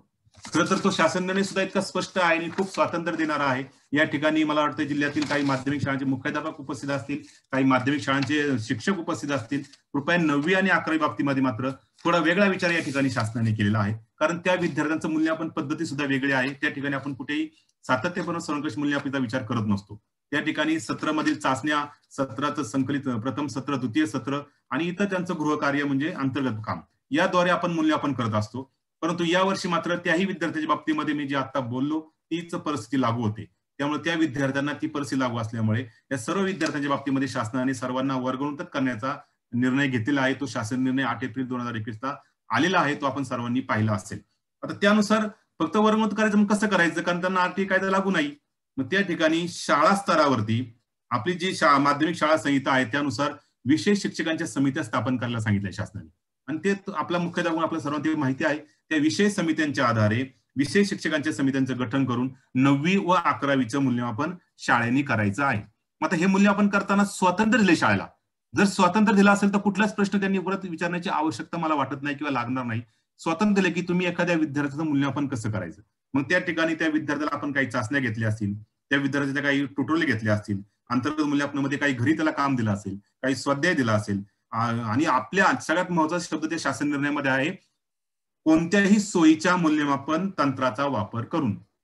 कोणत्याही सोयीच्या. आता सोयीचं मूल्यमापन तंत्र कोणतं, म्हणजे या ठिकाणी तुम्हाला ऑनलाईन तंत्र सोयीचं आहे, हरकत नाही. त्या ठिकाणी ऑनलाईन ऑफलाईन कुठलाही शब्द वापरलेला नाही. सोयीचं म्हणण्याचं कारणच आहे, एखाद्या विद्यार्थ्याचं मी घरी जाऊन मूल्यमापन केलं असेल, एखाद्या विद्यार्थ्याचं ऑनलाईन केलं असेल, एखाद्या विद्यार्थ्याला मी फोन करून तोंडी मूल्यमापन केलं असेल, एखाद्या कोणतीही पद्धत, पण त्याचं मूल्यमापन तुम्ही केलंय आणि करा असं त्या शासन निर्णयात सांगितलं त्या कालावधीमध्ये. म्हणजे त्या ठिकाणी तुम्हाला शाळेमध्ये सर्व विद्यार्थ्यांना कुठे बोलवायचं नाहीये, कुठेही एकच परीक्षा त्यांना घ्यायची नाही. याचं स्वातंत्र्य माध्यमिक शाळेच्या 9वी आणि 11वीच्या शिक्षकांना, मुख्याध्यापकांना शासन निर्णयाने दिलेलं आहे. आता हे दोन्ही जे सूचना आहेत किंवा शासन निर्णय आहेत हे यावर्षी करतायत. पुढील वर्षी करता रेग्युलर जे आपले मूल्यमापन GR आहेत तेच लागू आहेत. परंतु यावर्षी अपवादात्मक परिस्थिती असल्यामुळे याच वर्षाकरता आपण हा वेगळा विचार आपण करत आहोत. त्यामुळे 9वी आणि 11वीच्या वर्गासाठी विद्यार्थ्यांना त्यांचं कसं मूल्यमापन करायचं याचं पूर्ण स्वातंत्र्य शिक्षक आणि मुख्याध्यापकांनी दिलं आहे. त्या स्वातंत्र्याचा तुम्ही उपयोग करा, विद्यार्थ्याचं मूल्यमापन करा. मग छोटी चाचणी घेतली असेल, काय घेतलं असेल, काय असेल, त्याचं कसं कन्वर्जन करायचं, कसं काय करायचं, सगळं तुम्ही ठरवा. मग ते शाळा गणित वेगळं असणार आहे. एखाद्या शाळेमध्ये एखादी सत्र परीक्षा झाली असेल, एखाद्या शाळेमध्ये चाचण्या घेतल्या असतील, एखाद्या शाळेमध्ये गृहपाठ फक्त दिला असेल, हरकत नाही. त्याचं रूपांतर तुम्ही गुणदान त्याला करा. गुणदान कसं करायचं ते विषय शिक्षक ठरवतील, त्याप्रमाणे गुणदान करा, त्याप्रमाणे रूपांतर करा आणि त्याप्रमाणे गुणप्रगती पुस्तक बनवा. असं या ठिकाणी निकालपत्रक बनवा, असं या ठिकाणी या शासन निर्णयामध्ये सांगितलं. त्यामुळे त्याच्याबद्दलचा कोणता प्रश्न असेल तर त्यासाठी प्रश्न येणार नाही, कारण सोयीचं मूल्यमापन पद्धती तुम्हाला स्वातंत्र्य आहे. तुमच्या विद्यार्थ्याचं मूल्यमापन आपण चांगलं करू शकतो. खरं तर आपल्याला ती एक थोडी सवय लागली असती की शासन निर्णयानुसार, खरं तर ते तसं बरोबरच आहे, शासन निर्णयाप्रमाणे आपण काम केलंच पाहिजे. परंतु खरं तर वर्गामध्ये विद्यार्थ्याचं मूल्यमापन जो करणारा शिक्षक असतो त्याला खूप स्वातंत्र्य या ठिकाणी शासन निर्णयामधून दिलेलं आहे. म्हणजे शासन निर्णय जरी असले दोन्ही पण, तरी ते विद्यार्थ्याला, शिक्षकाला स्वातंत्र्य देणार आहेत. त्यामुळे शिक्षकाने त्या स्वातंत्र्याचा पुरेपूर विचार करावा.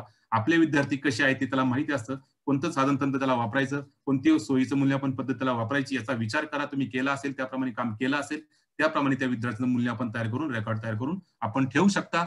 त्याबद्दल मला असं वाटतं की 9वी 11वी सालीबाबत काही त्या ठिकाणी वेगळं सांगण्याची गरज नाही. प्रश्न आहे आता 10वीचा. 10वी बाबत सुद्धा शासनाने निर्णय घेतलेला आहे की सर्व विद्यार्थी वर्गनोंद करण्याचा. तर त्यांच्या मूल्यमापनाबाबत याबाबत वर्तमानपत्रामध्ये, मीडियामध्ये अनेक ठिकाणी वेगवेगळ्या चर्चा सुरू आहेत. त्याचं कारणच असं आहे कारण ही परिस्थिती सर्वांसाठी नवीन आहे. राज्य शासन असेल, SCRT असेल, डाएट असेल, आपले सर्व शाळा यंत्रणा असेल, समाज असेल, पालक असतील, सर्वांसाठी यंदा घडलेली परिस्थिती नवीन झालेली आहे. त्यामुळे या परिस्थितीमध्ये काय करायचं यासाठी सातत्यपूर्ण सर्वंकष आपण चर्चा करून त्याबद्दलचे निर्णय शालेय शिक्षण विभाग घेतच आहे. त्यामुळे तो निर्णय जो असेल तो आपल्याला लागू होईलच. परंतु या विद्यार्थ्यांच्या मूल्यमापनामध्ये मात्र अनेक प्रकारच्या सूचना त्या ठिकाणी येत आहेत. शालेय शिक्षण विभागाने याबाबतचा सर्वे पण त्या ठिकाणी शाळा सुरू केला आहे. त्या सर्वेला आपण सर्वांनी योग्य प्रतिसाद द्या.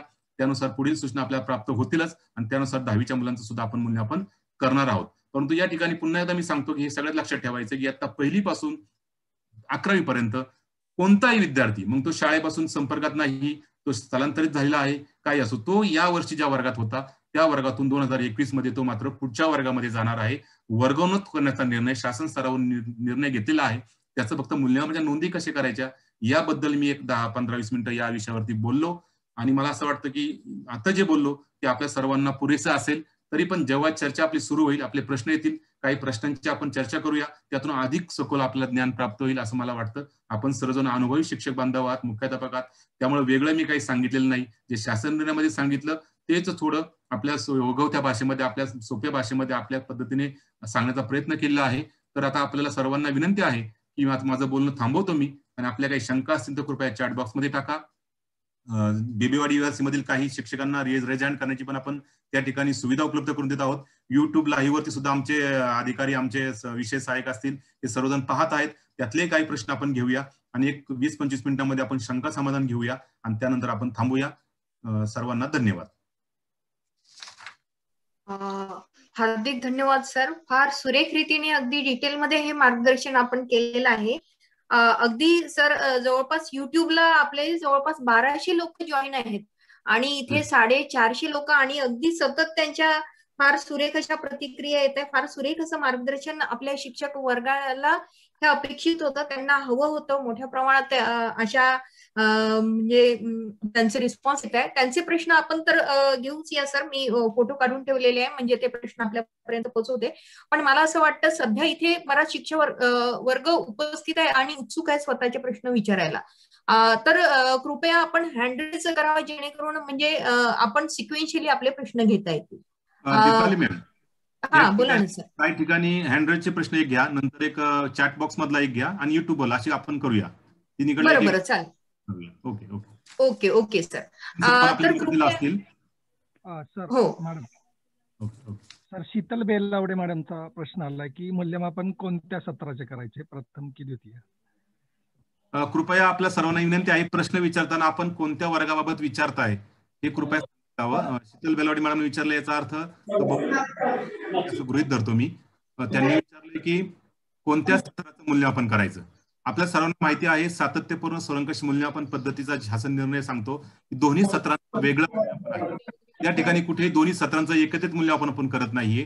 त्याच विषयाची बेरीज आपण करत नाहीये. प्रत्येक विषयाने आपण श्रेणी देत आहोत. त्यामुळे प्रथम सत्राचा वेगळा विचार करायचा आहे, द्वितीय सत्राचा वेगळा विचार करायचा आहे. प्रथम सत्रात जर आपण काही करू शकलो असो तर त्या ठिकाणी श्रेणी देताना त्याचा विचार करायचा. द्वितीय काही केलं नसेल तर त्या ठिकाणी काही येणार नाही. तर शेवटी श्रेणी मात्र आपण सूचना क्रमांक 3 नुसार सर्व विद्यार्थी वर्गमूळ RTA कलम क्रमांक 16 नुसार करणार. त्यामुळे दोन्ही सत्राचा स्वतंत्र विचार करून मूल्यमापन करायचं आहे इयत्ता 1ली ते 8वी साठी. पण 9वी साठी मात्र 9वी 11वी साठी मात्र टोटल वार्षिक एकत्रित विचार करायचा आहे 9वी ते 11वी साठी.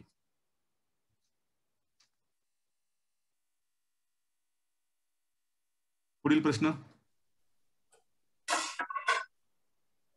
किरण सूर्यवंशी मॅडम, आपल्याला प्रश्न विचारायचा आहे का? आपण पहिल्यांदा विचारावा. सर, मी सूर्यवंशी सर बोलतोय.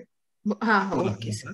सर, एक प्रश्न असा होता, आपल्या मार्गदर्शनातून अतिशय सुंदर अशा प्रकारचं मार्गदर्शन आपण केलेलं आहे, परंतु आता साधन तंत्र इयत्ता 1ली ते किंवा 5वी ते 8वी पर्यंत वापरत असताना कोणत्याही 2 साधन तंत्रांचा जर आपण उपयोग केला, म्हणजे साधारणतः एक 42 दिवस शाळा चालू होत्या, तर त्यामध्ये काही शिक्षकांनी स्वाध्याय पूर्ण केलेत, गृहपाठ पूर्ण केलेत, तोंडी परीक्षा घेतली, 5 पूर्ण होऊ शकले नाहीत, परंतु 2 ते 3 साधन तंत्र पूर्ण केलेले आहेत आणि त्यांच्या माध्यमातून त्या साधन तंत्रावरून आपण त्या विद्यार्थ्यांना श्रेणी देऊ शकणार नाही का? खूप छान प्रश्न सर. मला वाटतं मागाशी मी बोललेलो पण आहे, परंतु आपण करू शकतो त्याबद्दल वाद नाही, केली तरी हरकत नाही. परंतु शासन ज्या सूचना आता आलेल्या आहेत त्यामध्ये असं सांगितलंय, आणि सूचना तयार करताना आम्ही त्या ठिकाणी, मी स्वतः त्या कमिटीमध्ये होतो, त्यामुळे आम्ही तो विचार केला होता. परंतु असं केलं तर मग प्रत्येक विद्यार्थ्याच्या बाबतीमध्ये वेगळं चित्र दिसेल आणि त्याचं सर्वंकष मूल्यमापन होणार नाही. कारण आकारिक मूल्यमापन जे आहे ते मूल्यमापन सर्वंकष होण्यासाठीच ती साधन तंत्रे आपल्या त्या शासन निर्णयामध्ये आली आहे. म्हणून किमान 5 साधन तंत्रे. आता ही 5 साधन तंत्रे म्हणजेच काय आहे की वेगवेगळ्या अंगाने त्या मुलाचं मूल्यमापन करतायत. म्हणजे तोंडी अंगाने असेल, प्रात्यक्षिक अंगाने असेल, कौशल्याचं उपयोजन असेल, त्याची लेखी तोंडी अभिव्यक्ती असेल, त्याचं काही प्रकल्पामधलं काम असेल, त्याचा लिडरशिप निर्णय घेण्याची क्षमता असेल, त्याचं क्रिटिकल थिंकिंग असेल, हा सगळ्याचा विचार करून प्रत्येक साधन तंत्राचं वेगळं वैशिष्ट्य आहे. त्यामुळे फक्त मूल्यमापन करायचं म्हणून 2 साधन तंत्र आपण केले त्याची गुणगान करायची आवश्यकता नाही, काही गरज नाही. पण तुम्ही केलंय, तुमच्या नोंदवहीमध्ये ते दिसेल, काही हरकत नाही. परंतु त्यानुसार श्रेणी निश्चित करण्याची काही आवश्यकता नाही. करू शकत नसाल तर करू नये, कारण आपण किमान 5 साधन तंत्रे वापरायचे. त्या शासन निर्णयाला कुठे आपण छेद दिलेला नाही, हे लक्षात घ्या.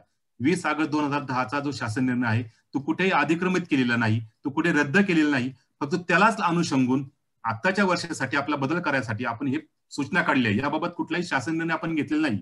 1ली ते 8वी साठी ह्या मार्गदर्शक सूचना आहेत, त्याही SCRT काढलेल्या आहेत. शालेय शिक्षण विभागाने कुठलाही GR दिलेला नाही त्यासाठी, म्हणून GR ला कुठे आपण छेद देत नाही. त्यामध्ये आकारिक मूल्यमापन झालं असेल तरच आपण रूपांतर करू शकलो असतो. आकारिक मूल्यमापन होण्यासाठी 5 साधन तंत्र वापरणं हा नियम आहे. किमान कमाल तुम्ही किती वापरू शकता. त्यामुळे तुमचा प्रश्न आधी साहजिक आहे, हरकत नाही. तुम्ही 2 पद्धतीने मूल्यमापन केलं असेल तर तुमच्या नोंदीमध्ये नोंदी करून ठेवा, कारण त्याचा उपयोग तुम्हाला पुढल्या वर्षी त्या विद्यार्थ्यांचा विचार करण्यासाठी, त्या विद्यार्थ्यांची कार्यकक्षा, अध्ययन कक्षा समजण्यासाठी निश्चित होईल.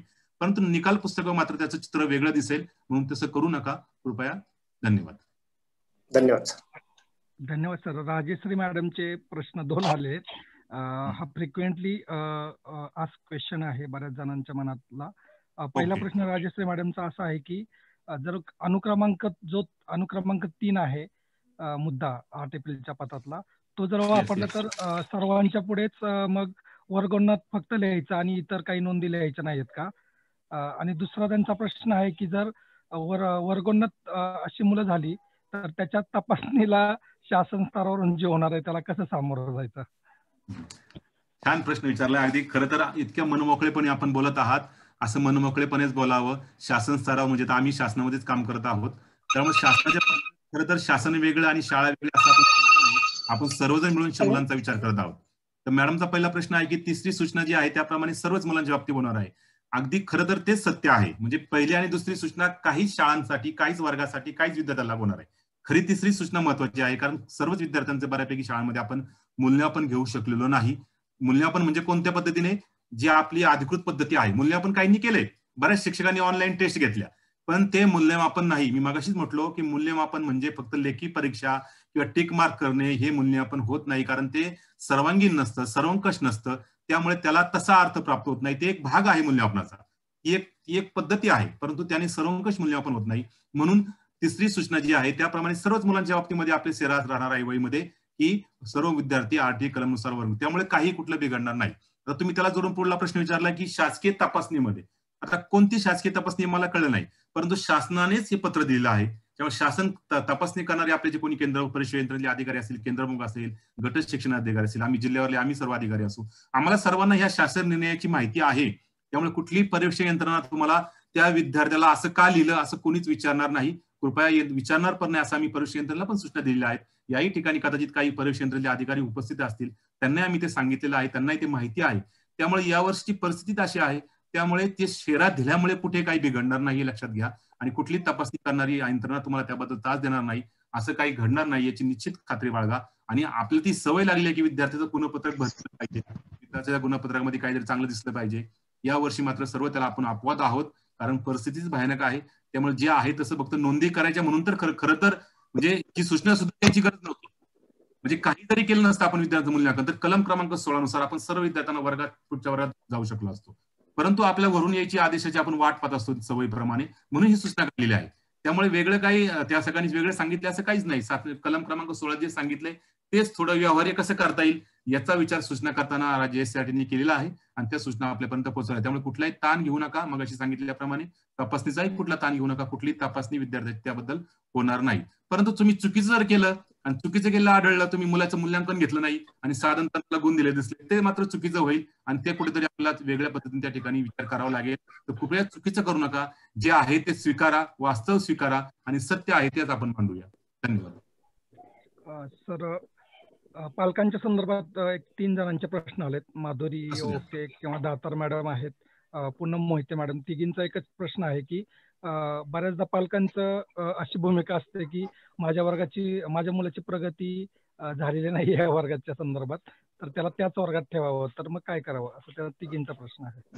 खरं तर आता हा प्रश्न खरं तर या परिस्थितीत नाहीये, पण प्रश्न खूप महत्वाचा आहे. कारण गेले 11 वर्ष आपण हा प्रश्नाला तोंड देत आहोत.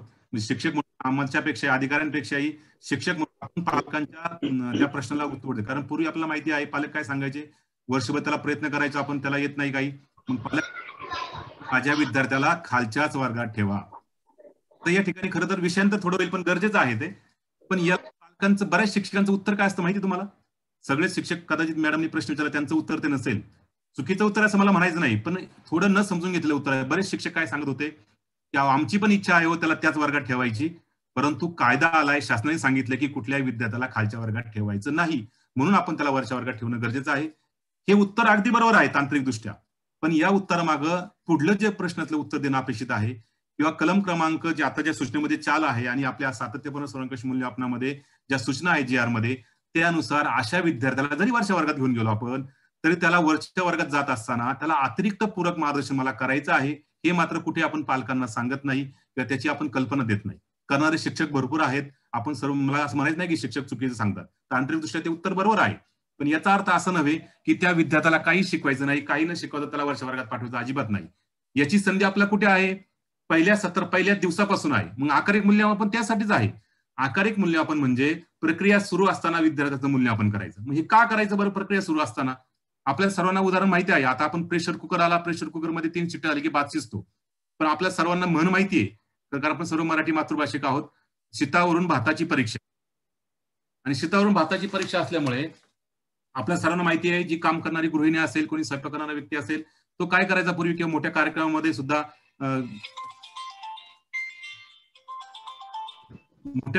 भात कसा शिजला पाण्यासाठी संपूर्ण भाताची प्रत्येक शीतापासून पाहतो का आपण? अजिबात नाही. तर आपण त्यातलं एक शीत काढतो किंवा पळीने त्यावरती 2-4 शीत येतात, ती चेक करतो आपण 2-3 शीत, आणि त्यावरून कळतो की पूर्ण भात शिजला आहे का नाही.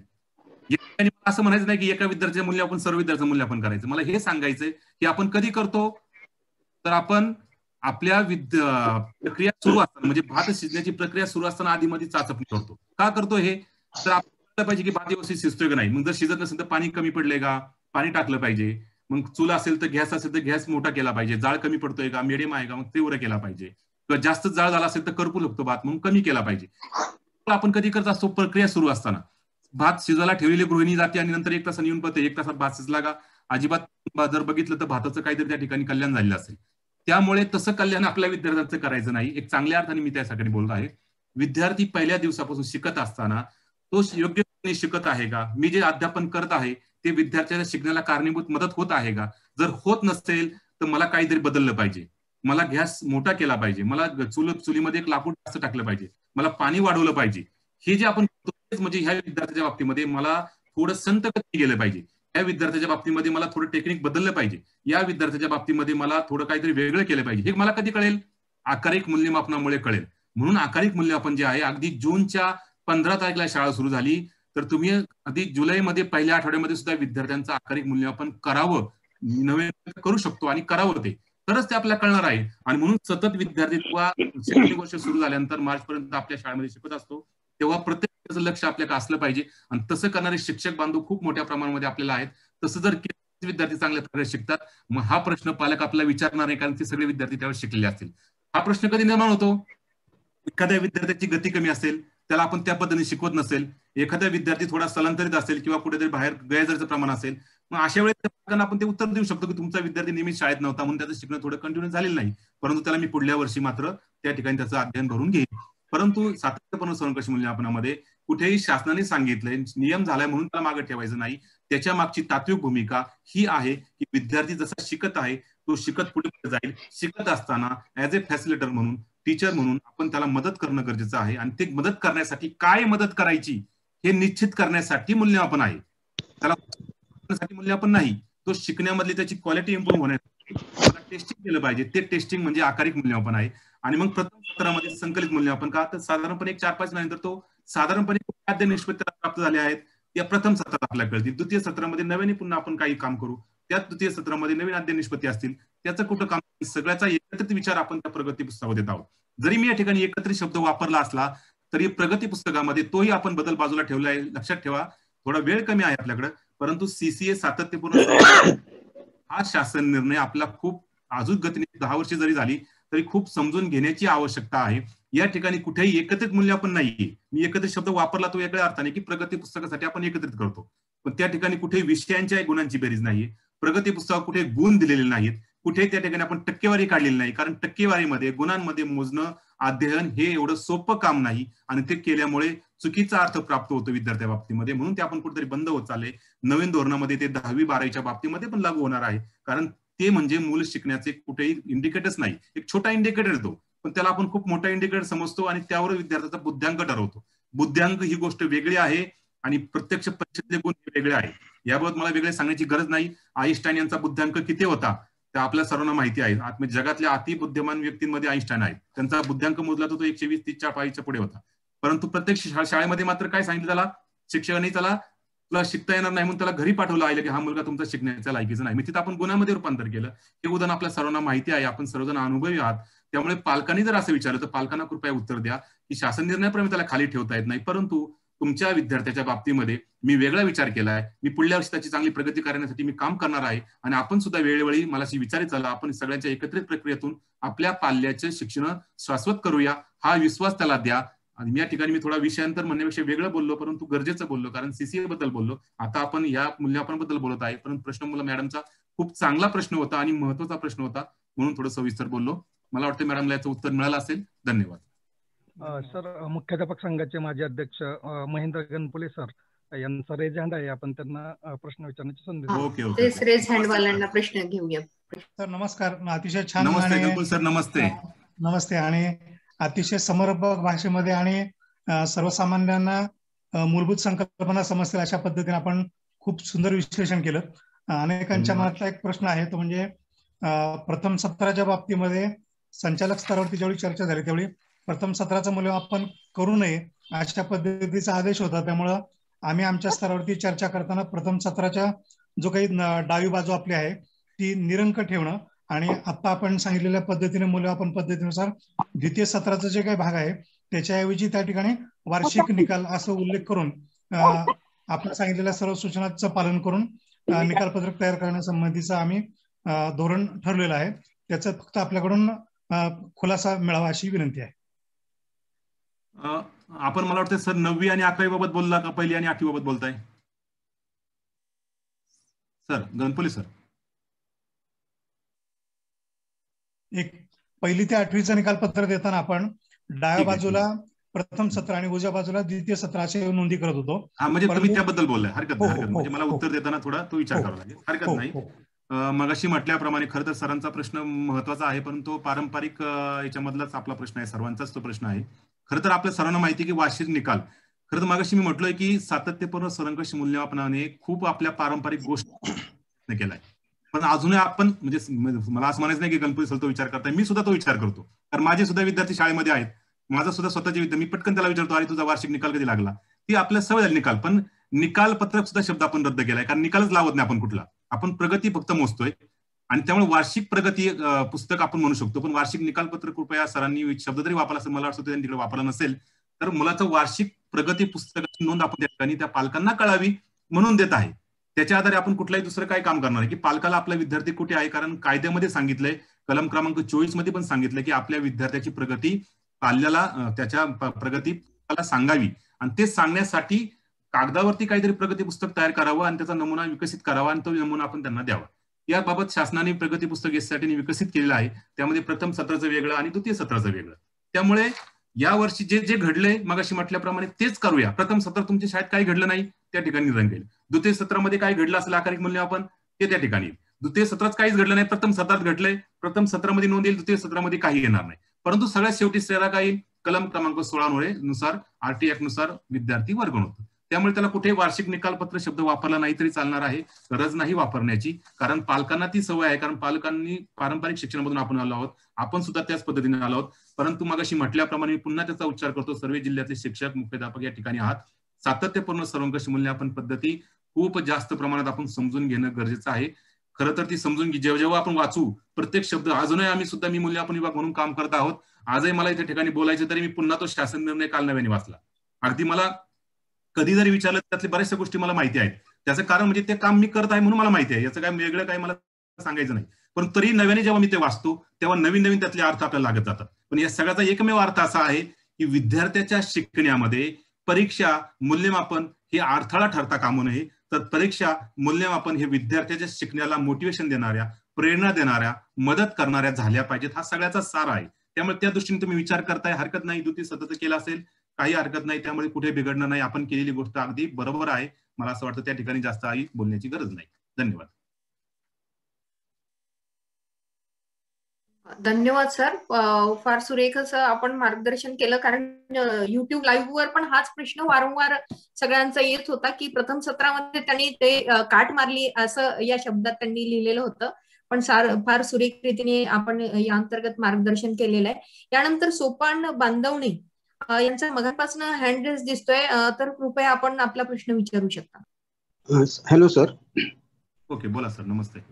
माझे 2 छोटे प्रश्न आहेत. त्यातला पहिला प्रश्न असा आहे की आपल्याला संचय नोंदपत्रामध्ये हजेरी मांडावी लागणार आहे, किती दिवस, तर त्या हजेरी संबंधी मार्गदर्शन.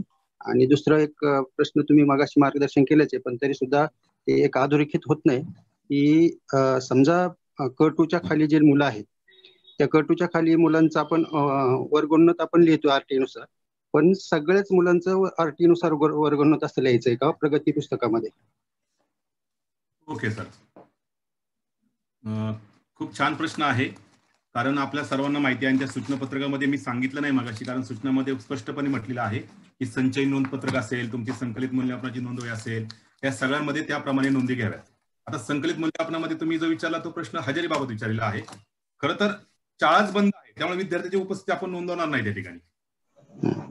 उपस्थित नोंदवली नाही म्हणजे याचा अर्थ काय, आपण त्यांना शालेय पोषण आहार देतोय, उपस्थित नसताना देतोय. का देतोय? मगाशी म्हटल्याप्रमाणे कारण या वर्षीची परिस्थिती पूर्णपणे भिन्न आहे, त्यामुळे प्रत्येक गोष्टीचा आपल्याला नव्याने विचार करायचा आहे.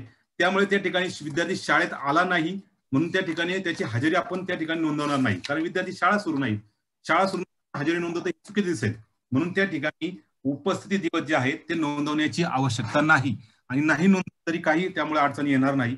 शक्य झालं तर या वर्षीच्या शैक्षणिक वर्षामधला जो भाग आहे 20-21 तो सर्वांना माहिती आहे, आणि संचय नोंदपत्र सुद्धा आपल्याकडे जात असतं. संचय नोंदपत्र पण कुठेही वेगळं रेकॉर्ड काही बनत नाही, त्यामुळे त्यामध्ये सर्व शिक्षणाची जाणीव आहे, त्यामुळे हजेरी घेण्याची गरज नाही. मी मगाशी म्हटल्याप्रमाणे जे वास्तव आहे, मूळ शाळा बंद आहे त्यामुळे मुलगा शाळेमध्ये नाहीये, शाळेत तो गैरहजर आहे. खरं तर आपण यापुढे जाऊन म्हणतो की यावर्षी सर्व विद्यार्थी शाळाबाह्य आहेत, काय सांगतो आपल्याला की 1 महिन्यापेक्षा जास्त दिवस जर विद्यार्थी शाळेमध्ये नसेल तर तो शाळाबाह्य आहे. पण तो कायदा करत असताना ही परिस्थिती विचारात घेतलेली नव्हती. परंतु त्याचा जर तसाच अर्थ आपण घेतला तर खऱ्या अर्थाने सर्व विद्यार्थी शाळाबाह्य आहे. मग मगाशी मी म्हटलं की शाळाबाह्य विद्यार्थी जर असेल तर त्याला आपण कुठल्या वर्गामध्ये प्रवेश देतो? कलम क्रमांक 3 आणि 4 मध्ये त्याचा स्पष्टीकरण उल्लेख केलेला आहे आरटी मध्ये. त्याला वयोरूप समकक्ष वर्गामध्ये प्रवेश देतो. म्हणजे जर यावर्षी 3रीला एखादा विद्यार्थी पूर्णपणे वर्षभर शाळेत आला नसता तर कलम क्रमांक 16 प्रमाणे सुद्धा तो वर जाणार आहे आणि क्रमांक 3 आणि 4 नुसार सुद्धा त्याच्या वयानुसार तो 4थीमध्ये जाणार आहे. म्हणजे तो रेग्युलर जरी शाळा चालू असत्या आणि समजा एखादा विद्यार्थी शाळेत आला नसता तर तो 4थीमध्येच गेला असता.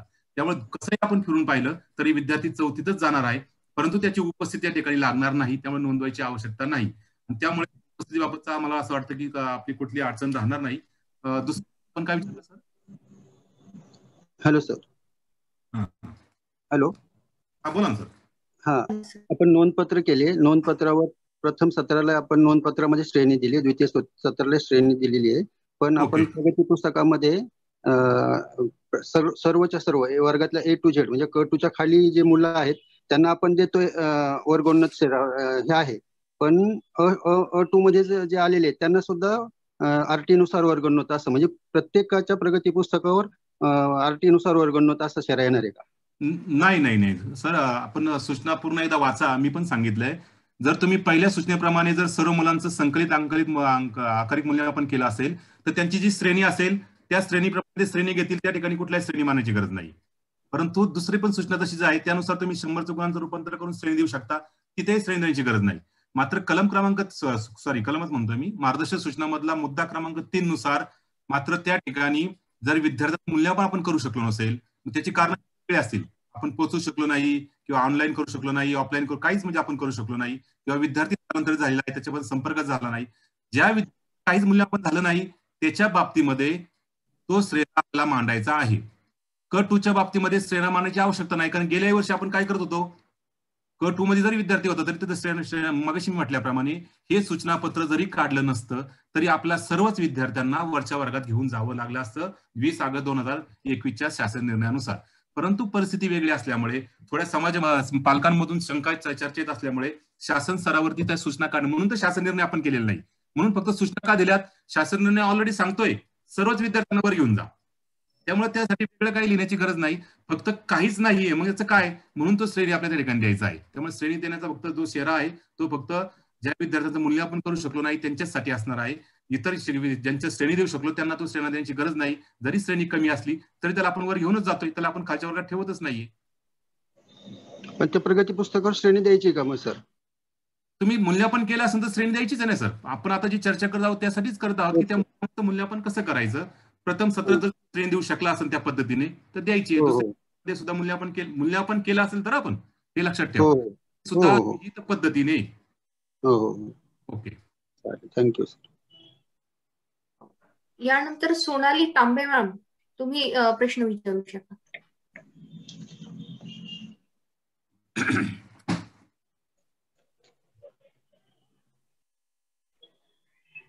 सोनाली तांबे, तुमचा हँड रेस दिसतोय, तुम्ही अनम्यूट करून बोलू शकता. नमस्कार सर. नमस्कार मॅडम. ऍक्च्युली माझा प्रश्न असा होता की जर बाहेरच्या शाळेमधनं एखादा विद्यार्थी आमच्याकडे नवीन ऍडमिशन साठी आलाय आणि त्याच्याकडे मागच्या वर्षीचा म्हणजे 2020-21चं कुठलंच प्रगती पुस्तक त्या शाळेचं आमच्याकडे नसेल, तर अशा विद्यार्थ्याला आपण आरटी ऍक्ट नुसार डायरेक्ट पुढच्या म्हणजे अकॉर्डिंग टू एज आपण त्याला पुढच्या वर्गात ऍडमिशन द्यायचंय का त्याच्याकडे जे प्रगती पुस्तक असेल त्याच्यानुसारच आपण ऍडमिशन देणार? आणि दुसरा असा एक प्रश्न होता माझा की आता 9वीच्या विद्यार्थ्यांसाठी काही म्हणजे शाळा स्तरावर आम्ही वेगवेगळ्या प्रकारच्या ऑनलाईन परीक्षा वगैरे हे कंडक्ट केलेलं आहे, पण काही मुलं असे आहेत की ज्यांनी काहीच परीक्षा ऑनलाईनही कंडक्ट केलं नाही आणि काहीच नाही, आणि ते पालक सांगतात की आम्हाला 8वीतच मुलं रिपीट करायची, आम्ही काही 9वीची मागच्या वर्षीची म्हणजे फीस देणार नाही, आम्ही चालू वर्षी 9वीत ऍडमिशन घेणार. तर अशा मुलांना 10वीत प्रमोट करायचं का? पहिल्या प्रश्नाचं उत्तर देतो, दुसरा प्रश्न पुन्हा एकदा मला सांगा नंतर माझ्या लक्षात आलं. पहिला प्रश्न तुम्ही असा विचारला की इतर शाळेतील विद्यार्थी जर आपल्याकडे आला तर मुळात आपली ती काय आहे प्रवेश देण्याची, की त्या विद्यार्थ्याचा त्या ठिकाणी दाखला जो असतो, शाळा हस्तांतर दाखला किंवा शाळाचा दाखला, शाळा सोडल्याचा तो दाखला आपण घेतो आणि विद्यार्थ्याला त्या ठिकाणी कुठे आपण विद्यार्थ्याचं गुणपत्रक घेत नाही, फक्त संचय नोंदपत्रक मात्र आपण संकलित करतो इयत्ता 1 ते 8वी साठी. मग जो सरांनी प्रश्न विचारला तो संचय नोंदपत्रक, प्रत्येक विद्यार्थ्याचं आरटीआय ऍक्ट नुसार आणि सातत्यपूर्ण सर्वंकष मूल्यमापन पद्धतीनुसार संचयी नोंद पत्रक हा एक वेगळा भाग आहे आणि तो प्रत्येक आहे. त्याचा नमुना आपल्या सर्वांना शाळेवर आपण ठेवलेला आहे. ते नोंद पत्रक त्या विद्यार्थ्यासमेत आपण द्यायचंय. म्हणजे तो विद्यार्थी त्या शाळेत गेल्यानंतर नवीन शाळेमध्ये ते जमा करेल. आपण दाखला देतो शाळा सोडल्याचा, तो दाखला तिथे देईल आणि दाखल्यानुसार आपला तो विद्यार्थी कितीमध्ये शिकत होता आणि आता कितीत जाणार आहे हे समजणार आहे. त्यामुळे गुणपत्रकावर जरी काही नसलं तरी गुणपत्रकावर हे मात्र आता असणार आहे की वर्गवंत तर आरटीआय ऍक्ट नुसार वर्गवंत कोणत्या वर्गामध्ये, पुढच्या वर्गामध्ये, कोणत्या वर्गात तो तिसरीत होता तो चौथीमध्ये गेला. त्यामुळे या 3 गोष्टींचा विचार करून आपण त्याला प्रवेश देऊ शकतो.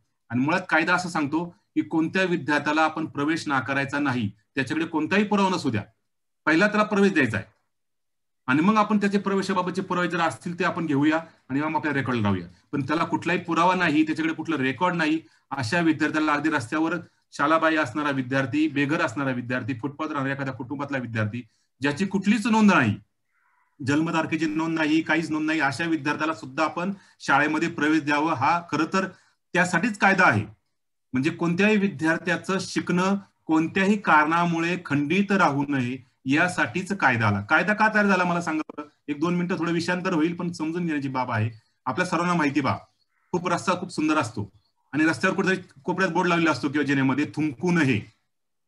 आता खरं तर सगळे शिक्षक म्हणतोय, सगळे समाजातले लोक थुंकत असतात नाही, कोणतरी एखादा थुंकतो, पण बोर्ड मात्र ते एकट्यासाठी न लावता सर्वजण वाचतात, तरी पण कोणतरी थुंकतं.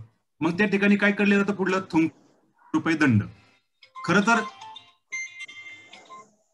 तर आपण जेव्हा त्या ठिकाणी सगळेच लोक थुंकत नसतात तरी ₹5 दंड कोणाला केला जातो, तो थुंकणार असल्यासाठी. म्हणजे त्या भीतीने तरी कोणीतरी जो थुंकतो आहे तो थुंकणार. म्हणजे जरी बोर्ड लावला नसला तरी आपल्यासारखे सुजाण व्यक्ती त्या ठिकाणी थुंकत नसतात. आणि मग कायदा कोणासाठी असतो, जे करत नाही त्यांच्यासाठी कायदा असतो. आणि कायद्यापूर्वी आपण मुलांचं शिकणं ठेवलं नव्हतं का, मुलांना शिकवत नव्हतं का, पण कायद्या आल्यामुळे काहीतरी जबाबदारी आपल्याला आली. मग कायद्यापूर्वी काय व्हायचं, एखाद्या विद्यार्थ्याचा दाखला मिळायचा नाही जन्माचा, मग त्याला शाळा म्हणायची तुला शाळेमध्ये प्रवेश मिळणार नाही. एखाद्या विद्यार्थ्याचं गुणपत्रक मिळायचं नाही, एखाद्या विद्यार्थ्याचा जात धर्म काही जी नोंदी असतात त्या नोंदी मिळायची नाही, एखाद्या विद्यार्थी बाबतीमध्ये अनेक काही कारणं असायची, शाळा सोडल्यास दाखला मिळायचा नाही. ही सर्व कारणं जी आहेत, नापास झालाय म्हणून त्याला गॅप प्रवेश नाही, हे झालाय म्हणून त्याला प्रवेश नाही, कोणताही अडथळा. खूप सुंदर कायदा आहे आरटीआय ऍक्ट जो आहे ना, विद्यार्थ्याच्या शिकण्यामध्ये त्याला पैसे लागतात, पैसे लागणार नाही, पैसे नाही तुमच्याकडे, तुम्ही शाळेत येऊ नका, अजिबात नाही. 1 ते 8 फुकट शिक्षण, मोफत शिक्षण, जेवायला नाही, दुपारचं शालेय पोषण आहार. म्हणजे विद्यार्थ्याच्या शिकण्यामध्ये असणारे सर्व अडथळे दूर करण्यासाठी आरटीआय ऍक्ट आलेला आहे. त्यामुळे लक्षात ठेवा, कुठेही कागदाच्या बंधनामध्ये अडकू नका. कागद महत्वाचाच आहे, मुख्याध्यापक तुम्हाला जबाबदारी कळते, परंतु ती जबाबदारी नंतरची आहे. त्या विद्यार्थ्याला प्रवेशित करायचे आणि त्याचं शिकणं सुरू करायचे आणि मग त्याच्या पुराव्याच्या कागदपत्राबाबत आपण विचार करावायचा आहे, हे लक्षात ठेवा. त्यामुळे त्या ठिकाणी प्रगती प्रवेश नाकारायचा नाही. दुसरा प्रश्न तुमचा 8वी 9वी बाबत काहीतरी होता, तो पुन्हा एकदा मला विचार. हा सर, 9वी वर्गाचे जे म्हणजे मागच्या वर्षीचे जे 9वी वर्गाचे विद्यार्थी आहे, पालकांचं म्हणणं आहे की 9वीचे क्लासेसच आम्ही ऑनलाईन क्लासेस जे घेतले, परीक्षा घेतल्या, त्याच विद्यार्थ्यांनी तिथे जॉईन किंवा अटेंडच केलेला नाही, तर त्या विद्यार्थ्याला 9वीतच रिपीट करायचंय. मग अशा वेळेस पालकांचा जर आग्रह असेल तर आम्ही काय करू शकतो? नाही, पालकांचा आग्रह असलो, मगाशी मी सांगितलं की पालकांचा आग्रह त्या ठिकाणी चुकीचा नसतो. त्याचा पण उद्देश काय असतो पालकांचा, की माझं मूल चांगलं शिकावं, म्हणून त्यांचा आग्रह उद्देश नसतो. आता या ठिकाणी यावर्षी परिस्थितीला समजून सांगा, त्याला आश्वस्त करा, त्याला विश्वास द्या की तुमचा विद्यार्थी हरकत नाही, त्या ठिकाणी जरी आता यावर्षी काही शिकला नाही तर शाळा सुरू झाल्यानंतर त्यासाठी मी अतिरिक्त पूरक मार्गदर्शन करेल, त्या विद्यार्थ्याला मी तयारी करून घेईल. म्हणून मगाशी मी म्हटलो, मगाशी माझं वाक्य सर्वांना लक्षात असेल की याही वर्षी पुढल्या वर्षीची परिस्थिती आपल्याला खूप कष्ट करावे लागणार आहे. कारण पुढल्या वर्षाचा या वर्षाचा अभ्यासक्रम दोन्हीची सांगड घालून मला जास्त काम करायचंय. म्हणजे कदाचित या ठिकाणी मी शासन सराव काम करत आहे, जसं या वर्षी आपण मागणी केली अभ्यासक्रम कमी करण्याची. परवा कोणतरी शिक्षक एका चर्चेमध्ये म्हटले की पुढल्या वर्षी तोच लागू होण्याची गरज आहे, काही अभ्यासक्रम त्या वर्गाचा कमी करण्याची गरज आहे. कारण का, गेल्या वर्षीचा अभ्यासक्रम आणि या वर्षीचा अभ्यासक्रमाची सांगड घालताना असलेल्या अपेक्षित कालावधीमध्ये विद्यार्थी तयार करणं एवढं सोपं काम नाही. आणि म्हणून तो विचार कदाचित शासन सराव होऊ शकतो, तो भाग वेगळा आहे. परंतु पुढल्या वर्षी म्हणजे या चालू शैक्षणिक वर्षामध्ये 21-22 मध्ये आपल्याला विद्यार्थ्यांचं शिकणं आश्वस्त करण्यासाठी पालकांना तुम्ही त्याप्रमाणे लक्षात घ्या. मगाशी माझं सांगायचं राहून गेलं, हा जो शासन निर्णय आहे, या ज्या सूचना आहे, याबाबत आपल्या पालक सभांमध्ये, SMC मध्ये, शाळा व्यवस्थापन समिती असतील, शाळा व्यवस्थापन विकास समिती असतील, यामध्ये त्यांनाही विश्वास द्या की असा निर्णय शासनाने घेतलेला आहे. त्या ठिकाणी विद्यार्थ्याला शिकणं जरी त्याचं झालं नसलं तरी पुढल्या वर्षी मात्र आम्ही त्या ठिकाणी नवीन ब्रिज कोर्स मार्फत त्याला आम्ही त्याचं शिकणं चांगल्या पद्धतीने करून घेऊ, त्याचा आग्रह तुम्ही करू नका, असं जर सांगितलं तुम्ही पालकांना विश्वास घेऊन, तर मला असं वाटतं पालकांना ते पटेल आणि त्या ठिकाणी कुठली अडचण राहणार नाही. थँक्यू सर, खूप छान मार्गदर्शन केलं, त्याच्याबद्दल खरंच खूप धन्यवाद. इथे 3 हँड रेज दिसत आहेत, तर यापैकी एखादा प्रश्न घ्यावा का, की सगळ्यांचे आपल्याला घेता येतील? घ्या ना प्रश्न, जोगदंडे मॅडम प्रश्न लोकांच्या मनातल्या शंका जातील. चालेल चालेल. अश्विनी मदाय मॅम, तुम्ही हँड रेज केलेला आहे. तुम्ही पाखरे मॅम, आपण तुमचा नंतर घेता येईल. अश्विनी मदाय मॅम, तुम्ही पहिल्यांदा विचारा. पाखरे मॅम त्यानंतर तुम्ही विचारा.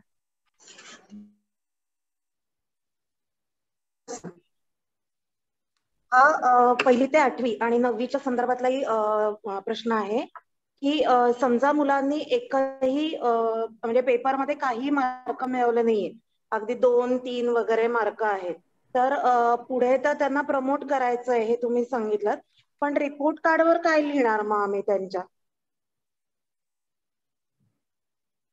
मॅडम पुन्हा एकदा प्रश्न विचारा थोडा, परत एकदा.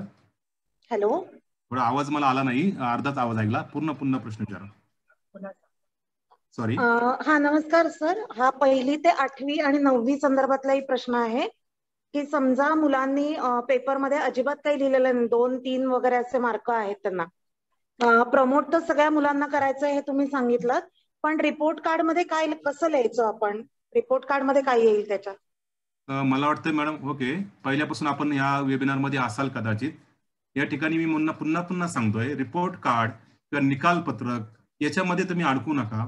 आणि लेखी परीक्षा फक्त म्हणजेच मूल्यमापन असं नव्हे, तर समेटिव्ह, फॉर्मेटिव्ह आणि समेटिव्ह या दोन्हीचा विचारांचे मूल्यमापन साधन तंत्रांची टेक्निकचा आपण विचार करायचा आहे. त्यामुळे मुलांचं कॉम्प्रिहेन्सिव्ह या ठिकाणी इव्हॅल्युएशन आपल्याला करायचं आहे, कंटिन्युअस आणि कॉम्प्रिहेन्सिव्ह. त्यामुळे दोन्ही गोष्टी जर आपल्या होत असतील तर तेच प्रगती कार्ड म्हणजे त्याचं प्रतिबिंब त्या ठिकाणी असणार आहे. त्यामुळे एका चाचणीमध्ये 2 गुण मिळाले, त्याचं प्रगती पुस्तकात मी कसं लिहिणार? मुळात आपल्या रिपोर्ट कार्डमध्ये, आपल्या निकाल पत्रक त्याला म्हणूच नका, आपल्या प्रगती पुस्तकामध्ये, प्रोग्रेस कार्डमध्ये जर विद्यार्थ्याचं मूल्यमापन आपण त्या पद्धतीने घेतलं असेल तर त्या ठिकाणी ग्रेड येत आहेत, त्या ठिकाणी कुठे गुण येत नाहीयेत, हे लक्षात ठेवा. त्यामुळे 1ली ते 8वी साठी जर राज्य शासनाची आपली शाळा असेल, मला माहित नाही आपली शाळा अध्यापन आपला अभ्यासक्रम कुठला आहे ते, तर त्या ठिकाणी कुठेही रिपोर्ट कार्ड म्हणण्याऐवजी त्याला मी प्रोग्रेस कार्ड म्हणतो. प्रोग्रेस कार्ड मध्ये कुठेही संख्यात्मक त्या ठिकाणी बाब येत नाही. संख्यात्मक आपण काही देत नाही तर ग्रेड देतो, पण ग्रेड देण्यासाठी आपल्याकडे संख्या असायला लागते, ती आपल्या स्वतःच्या शिक्षकांच्या स्वतःच्या नोंदवहीमध्ये असते. मग त्या नोंदवहीमध्ये जे गुणधर आपण केले, जे साधन तंत्र आपण वापरले, ते वापरले असतील तरच आपण सूचना क्रमांक 1 नुसार ते करू शकतो. जर केले नसेल तर कुठलाही नोंद त्या ठिकाणी येणार नाही. रिपोर्ट कार्ड मध्ये डॅश येईल आणि खाली मात्र RT ऍक्ट 2010 जो आहे त्यानुसार कलम क्रमांक 16 नुसार तो वर्गवून सूचनेमध्ये जो शेरा टाकलाय तो जर शेरा वापरायचा आणि त्यांना वर्मत करायचं. त्यामुळे रिपोर्ट कार्ड मध्ये काही येणार नाही. आणि याबाबत पालकांनाही सांगा की यावर्षीचा निर्णय असा आहे, तो त्यांना समजून सांगा, त्यांनाही आश्वस्त करा की असा असा बदल झालेला आहे. त्यामुळे पालक त्या ठिकाणी कुठलेही तुम्हाला त्या ठिकाणी उलट प्रश्न विचारणार नाही. धन्यवाद. धन्यवाद सर.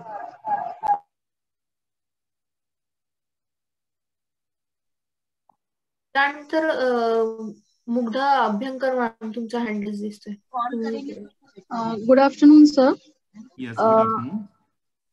आमच्याकडे एक प्रश्न असा येतोय की बऱ्याचशा मुलांनी आता सिनियर KG पर्यंत शिक्षण घेतलंय, 1ली केलेलं नाहीये आणि मग त्यांचं वय बसतंय 2री साठीचं, तर त्यांना ऍडमिशन देताना आम्हाला लिव्हिंग सर्टिफिकेटचा प्रॉब्लेम येतो, तर ते कसं मॅनेज करायचं? आणि दुसरा प्रश्न असा आहे की 9वी मध्ये काही मुलांचं कुठलंच प्रकारची परीक्षा किंवा मूल्यमापन आम्हाला म्हणजे त्यांनी अटेंडच नाही केलं, ऑनलाईन ऑफलाईन, तर अशा मुलांच्या ह्याच्यात सुद्धा तो जो शेरा आहे तो द्यायचा आणि त्यांना पास करायचं का? हा, दुसऱ्या प्रश्नाचं उत्तर पहिले देतो मॅडम मी. धन्यवाद. दुसऱ्या प्रश्नामध्ये आपला जी सूचना क्रमांक 3 आहे तुम्ही वाचली असेल तर सर्वच विद्यार्थी, मगाशी मी जाणीवपूर्वक सांगितलं की सर्वाचा सार एक लक्षात ठेवा, 2 गोष्टी महत्वाच्या करायच्या. एक म्हणजे यावर्षी म्हणजे 20-21 मध्ये जे विद्यार्थी आपल्या ज्या इयत्तेमध्ये होते, 21-22 मध्ये सर्वच्या सर्व 100% विद्यार्थी, म्हणजे 100% कोणते विद्यार्थी? ज्यांचा आपला काही कॉन्टॅक्ट झाला नसेल, काही मायग्रेट झाले असतील, स्थलांतरित झाले असतील, काही विद्यार्थ्यांचं कमी ऑनलाईन झालं असेल, कोणताही भाग असो, कुठलाही भाग विद्यार्थी असो, सर्व विद्यार्थी वरच्या वर्गामध्ये प्रमोट करायचे आहेत, हे लक्षात ठेवा. त्यामुळे दुसऱ्या प्रश्नाचं उत्तर मला वाटतं या ठिकाणी समजतं. पहिला प्रश्न तुमचा जो आहे तो म्हणजे सिनियर KG ज्युनियर KG झालेल्या विद्यार्थ्यांचा प्रवेशाबाबतचा. थोडा विषयांतर होईल पण हरकत नाही, 2 मिनिटांमध्ये मला जे सांगता येईल ते मी सांगू शकतो. खरं तर पहिलीचा प्रवेशाचं वय जे आहे त्या वयाबाबतचा शासन निर्णय झालेला आहे.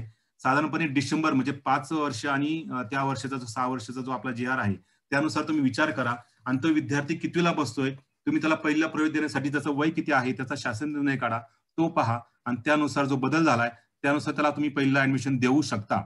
पण तो जर दुसरीच्या वयाचा असेल, दुसरीचं वय म्हणजे कोणतं वय 7+ असेल तो 6 तो पहिला ऍडमिशन घेऊ शकतो. पण 7+ जर असेल तर त्याला मात्र दुसरं तुम्ही ऍडमिशन देऊ शकता तुम्हाला जर पालकांची इच्छा असेल तर. पण तुम्हाला त्या ठिकाणी अतिरिक्त काम करावं लागेल, कारण वर्षभर तो मुलगा जर शाळाबाह्य असेल तर त्या शाळाबाह्य विद्यार्थ्यांसाठी जे अतिरिक्त आपल्याला काम करावं लागतं ते आपल्याला करावं लागेल. पण वयाचा विचार करता मला असं वाटत नाही की कुठलाही विद्यार्थी 7च्या पुढे गेला असेल सिनियर केजीतून डायरेक्ट दुसरीमध्ये, कारण सिनियर केजीतून त्याचा गेल्या वर्षी प्रवेश पहिलीला झाला असेल तुमच्याकडे, फार तर गेल्या वर्षी पहिलीला तुमचं अद्यापन झालं नाही, त्यामुळे तो विद्यार्थी यावर्षी दुसरीला जाणार आहे.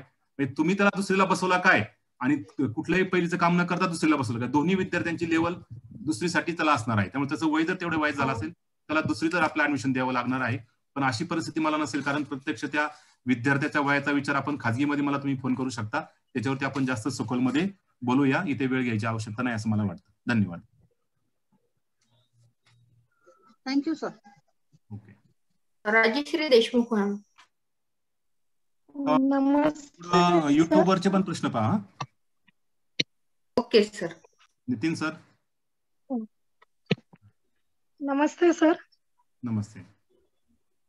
हा सर, मला एक प्रश्न होता की आमच्या शाळेमध्ये असं वर्गामध्ये पण म्हटलं तर एखाद्या मुलाचं मराठी, हिंदी, इंग्रजी म्हणजे आपले जे विषय आहेत त्यातील 6 विषयांचं आकारिकचं पूर्ण गुणदान झालेलं असेल आणि त्या मुलाचं कला, कार्यानुभव, शारीरिक शिक्षण या 3 विषयांचं जर गुणदान राहिलं असेल, म्हणजे आम्हाला ती 3 तंत्र वापरून एखादा मुलगा नसेल म्हणजे त्याचं गुणदान पूर्ण झालेलं, तर त्याचं म्हणजे शेरा कसा द्यायचा, म्हणजे उदाहरणार्थ जर त्या 6 विषयांचं पूर्ण आहे पण कला, कार्यानुभव, शाशीचं आमच्याकडे नाहीये, तर मग त्या मुलाचं गुणदान करताना किंवा रिपोर्ट कार्डवर आम्ही कसं लिहावं, कृपया मार्गदर्शन करावे. राजश्री मॅडम, खूप छान प्रश्न आपण विचारलेला आहे आणि वास्तव प्रश्न आहे. खूप खरं तर असा वास्तव प्रश्न गरजेचा आहे, कारण म्हणजे बाकीचे काम करत असं मला म्हणायचं नाही, पण तुम्ही त्या प्रत्यक्ष व्यवहार्य प्रगती पुस्तकाच्या संदर्भाने प्रश्न विचारलाय. पण या प्रश्नामध्ये तुमचं उत्तर पण दडलेलं आहे. आपल्या सर्वांना माहिती आहे जे आपलं प्रगती पुस्तक आहे विद्यार्थ्याचं, मगाशी मी सांगितलं की या ठिकाणी कुठल्याही विषयाची एकूणात नाहीये. त्यामुळे क2 श्रेणी जी आहे ती क2 श्रेणी प्रत्येक विषयाच्या बाबतीमध्ये आहे. म्हणजे विद्यार्थी 3री मध्ये शिकत आहे आणि तो क2 पेक्षा कमी आहे असं जर विधान आपण केलं तर ते चुकीचं आहे. कारण विद्यार्थी 3री मध्ये शिकत आहे, तो मराठीमध्ये अ मध्ये आहे, गणितामध्ये अ मध्ये आहे, इंग्रजीमध्ये मात्र क2 मध्ये आहे, कलाकारांमध्ये मात्र ब मध्ये आहे, असं असू शकतं आणि असंच असतं. जर आपण बुद्धिमत्तेचा जर सिद्धांत पाहिला तर खरं तर तसंच चित्र दिसलं पाहिजे, पण असं मला म्हणायचं नाही की ते कंपल्सरी चित्र आहे, परंतु असंच चित्र असतं. मग ज्या विषयामध्ये विद्यार्थी क2 पेक्षा कमी आहे त्यालाही आपल्या पुढच्या वर्गात घेऊन जायचं आहे, सगळ्याच विद्यार्थ्यांना आपल्या वरच्या वर्गात घेऊन जायचंय. परंतु ज्या विषयात मात्र तो क2 पेक्षा खाली आहे त्याची आपल्याला अतिरिक्त पूरक मार्गदर्शन करून तयारी करायची आहे. मग अशा विद्यार्थ्यांच्या बाबतीमध्ये नव्हे तर सर्वच विद्यार्थ्यांच्या बाबतीमध्ये मागे सांगितल्याप्रमाणे ज्या विषयाचं मूल्यमापन आपण घेऊ शकलोय आकारिक आणि संकलित त्याची श्रेणी तिथं येईल, किंवा ज्या विषयाच्या बाबतीत फक्त आपण आकारित घेऊ शकलोय त्याचं 100 गुणांचं रूपांतर करून त्याची श्रेणी त्या सत्रामध्ये तिथे येईल. ज्या विषयाचं आपण घेऊ शकलो नाही तिथे डॅश येईल. म्हणजे जसं चित्र आहे तसंच चित्र आपल्या पुस्तकामध्ये आपल्याला दाखवायचं आहे. त्या ठिकाणी 3 विषयाचं झालंय, 3 विषयाचं झालं नाही, त्यामुळे कुठेही बिघडणार नाही, कारण या वर्षीची परिस्थिती तशी आहे म्हणून तर आपण ही चर्चा करत आहोत. त्यामुळे त्या ठिकाणी कुठलाही किंतु मनामध्ये बाळगू नका. पालकांनाही ते समजून सांगा की 2 विषयांचं मूल्यमापन आम्ही करू शकलो, 2 विषयांचं मूल्यमापन करू शकलो नाही म्हणून त्याचे डॅश आले. मूल्यमापन केलं नाही म्हणजे तो विद्यार्थी कमी हुशार आहे किंवा हाती हुशार आहे असं काहीच नाही. खरं तर हुशारी हा प्रकारच नाही या ठिकाणी. गुणांचा संबंध आपण हुशारीशी लावतो, आपल्यापेक्षा पालक जास्त लावतात. खूप पारंपरिक दृष्टिकोन आहे, तो आपल्याला बदलायचा आहे. ही संधी आहे. आपल्या गेल्या वर्षाने खूप काही शिकवलंय. आपली पारंपरिक परीक्षा पद्धती असेल, पारंपरिक अध्यापन असेल, पारंपरिक टेक्स्टबुक मधलं अध्यापन असेल, पारंपरिक टीचर स्टुडंटची जी इंटरॅक्शन ऍक्शन असेल, त्या सगळ्याला छेद दिलाय कोरोनानी. म्हणजे खरं तर कोरोना फार महाभयंकर संकट आहे, पण मला असं वाटतं की कोरोना आला आणि बरं झालं असं वाटतं शिक्षण पद्धती बाबतीमध्ये. म्हणजे मला असं म्हणायचं नाही की चुकीचं झालं, परंतु आपल्याला खऱ्या अर्थाने विद्यार्थ्यांच्या शिकण्याचा वेगळ्या अंगाने सुद्धा विचार करण्याची गरज आपल्या त्या ठिकाणी भासली. म्हणून विद्यार्थ्याचं शिकणं महत्वाचं झालं पाहिजे नेहमी, आणि म्हणूनच RTA कायदा आहे, विद्यार्थ्याचं शिकणं महत्वाचं आहे. शिकणं पहिलं मग मूल्यमापन. शिकणं आणि मूल्यमापन हे जोडीने जातं. परंतु शिकण्यासाठी आपण काम करूया. मूल्यमापन याच्या जोडीने येणारी बाब आहे. मूल्यमापनाचा जास्त आपण पूर्वी पारंपरिक शिक्षण पद्धतीमध्ये आपण विचार करत होतो. परीक्षा जी विचार पद्धती आहे, परीक्षा केंद्रित जी शिक्षण पद्धती आहे ती आपल्याला बदलायची आहे.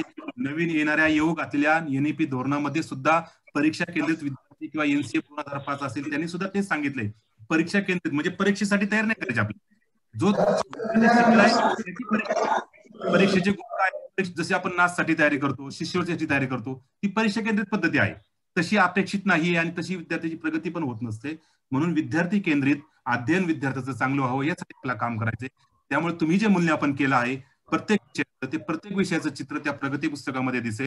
मग काही विद्यार्थ्यांच्या बाबतीमध्ये विषयाची दिसेल, काही बाबतीमध्ये कलाकारामध्ये येणार नाही, तुम्ही केलं नाही मूल्यमापन, अगदी चांगली गोष्ट आहे. कलाकार्य व शारीरिक शिक्षणाचं मूल्यमापन आपण करू शकणार नाही या ऑनलाईन पद्धतीमध्ये, कारण त्या ठिकाणी त्या विषयाचे आयाम, त्या विषयाचं प्रत्यक्ष प्रॅक्टिकल वेगळं आहे, ते तुम्ही घेऊ शकणार नाही. एखाद्या शिक्षकाने घेतलं असेल तर हरकत नाही ऑफलाईन पद्धतीने, मला त्याबद्दल दुमत नाही, परंतु तिथं अवघड आहे मूल्यमापन करणं. परंतु या बाबतीमध्ये जर तुम्ही केलं असेल तर तशीच श्रेणी लिहा. त्या ठिकाणी उडून तळून दुसऱ्या विषयाची श्रेणी लिहिण्याची आवश्यकता मुळीच नाही. नमस्ते, धन्यवाद सर. युट्यूबवर एक प्रश्न आलेला आहे, 2-3 जणांचा तोच प्रश्न आहे. यंदा ज्यांचा 4थीचा वर्ग आहे किंवा ज्यांच्याकडे 7वीचा वर्ग आहे आणि जी मुलं शाळा सोडून पुढच्या वर्गात जाणार आहेत दुसऱ्या शाळेत, त्यांचा प्रश्न असा आहे की जर 4थीची मुलं किंवा 7वीची मुलं किंवा त्या शाळेत जो शेवटचा वर्ग आहे त्या शेवटच्या वर्गातील मुलं, आता काही मुलं वर्गोन्नत, काहींना शेरा बसेल किंवा काही मुद्दा क्रमांक 1 नुसार पुढील वर्गात जातील. तर जी मुलं वर्गोन्नत असतील त्या मुलांना इयत्ता 4थी वर्गोन्नत शेरा द्यायचा की इयत्ता 4थीतून 5वीत गेला असा शेरा द्यायचा, असे प्रश्न नितीन बारवे आणि गामित सर यांनी.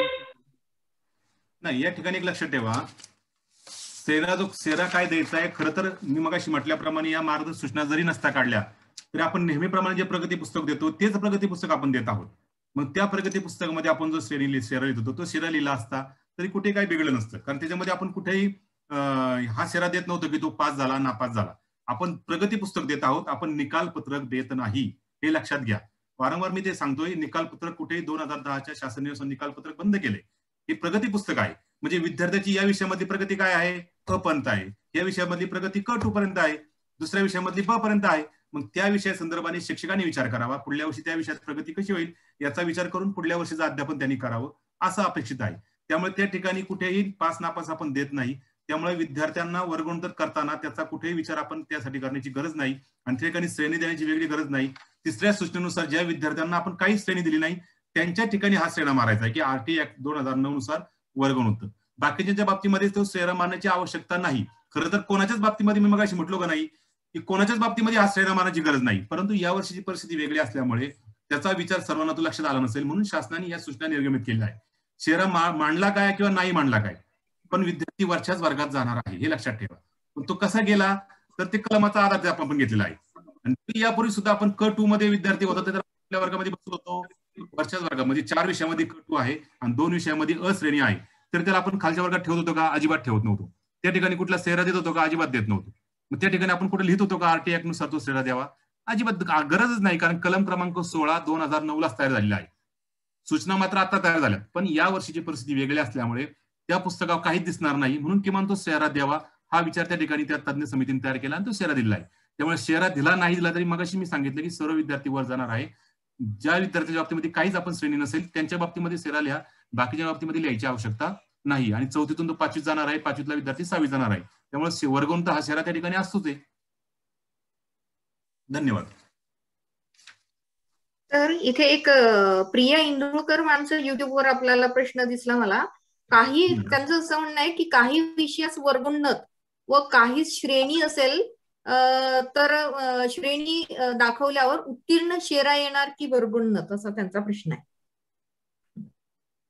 मी वारंवार सांगतोय, खूप छान प्रश्न आहे, हरकत नाही. सर्वांनी पुन्हा एकदा सातत्यपूर्ण सर्वंकष मूल्यमापनाचा शासन निर्णय, त्या शासन निर्णयासाठी पारित केलेली मार्गदर्शक पुस्तिका, त्यामध्ये विहित केलेले संचय नोंदपत्रक, प्रगती पुस्तक, त्यामध्ये विद्यार्थ्यांच्या नोंदी याचे नमुने पहा. प्रगती पुस्तकामध्ये कुठेही त्या ठिकाणी आपण यापूर्वी शेरा देत नव्हतो आणि द्यावायची गरज नाही.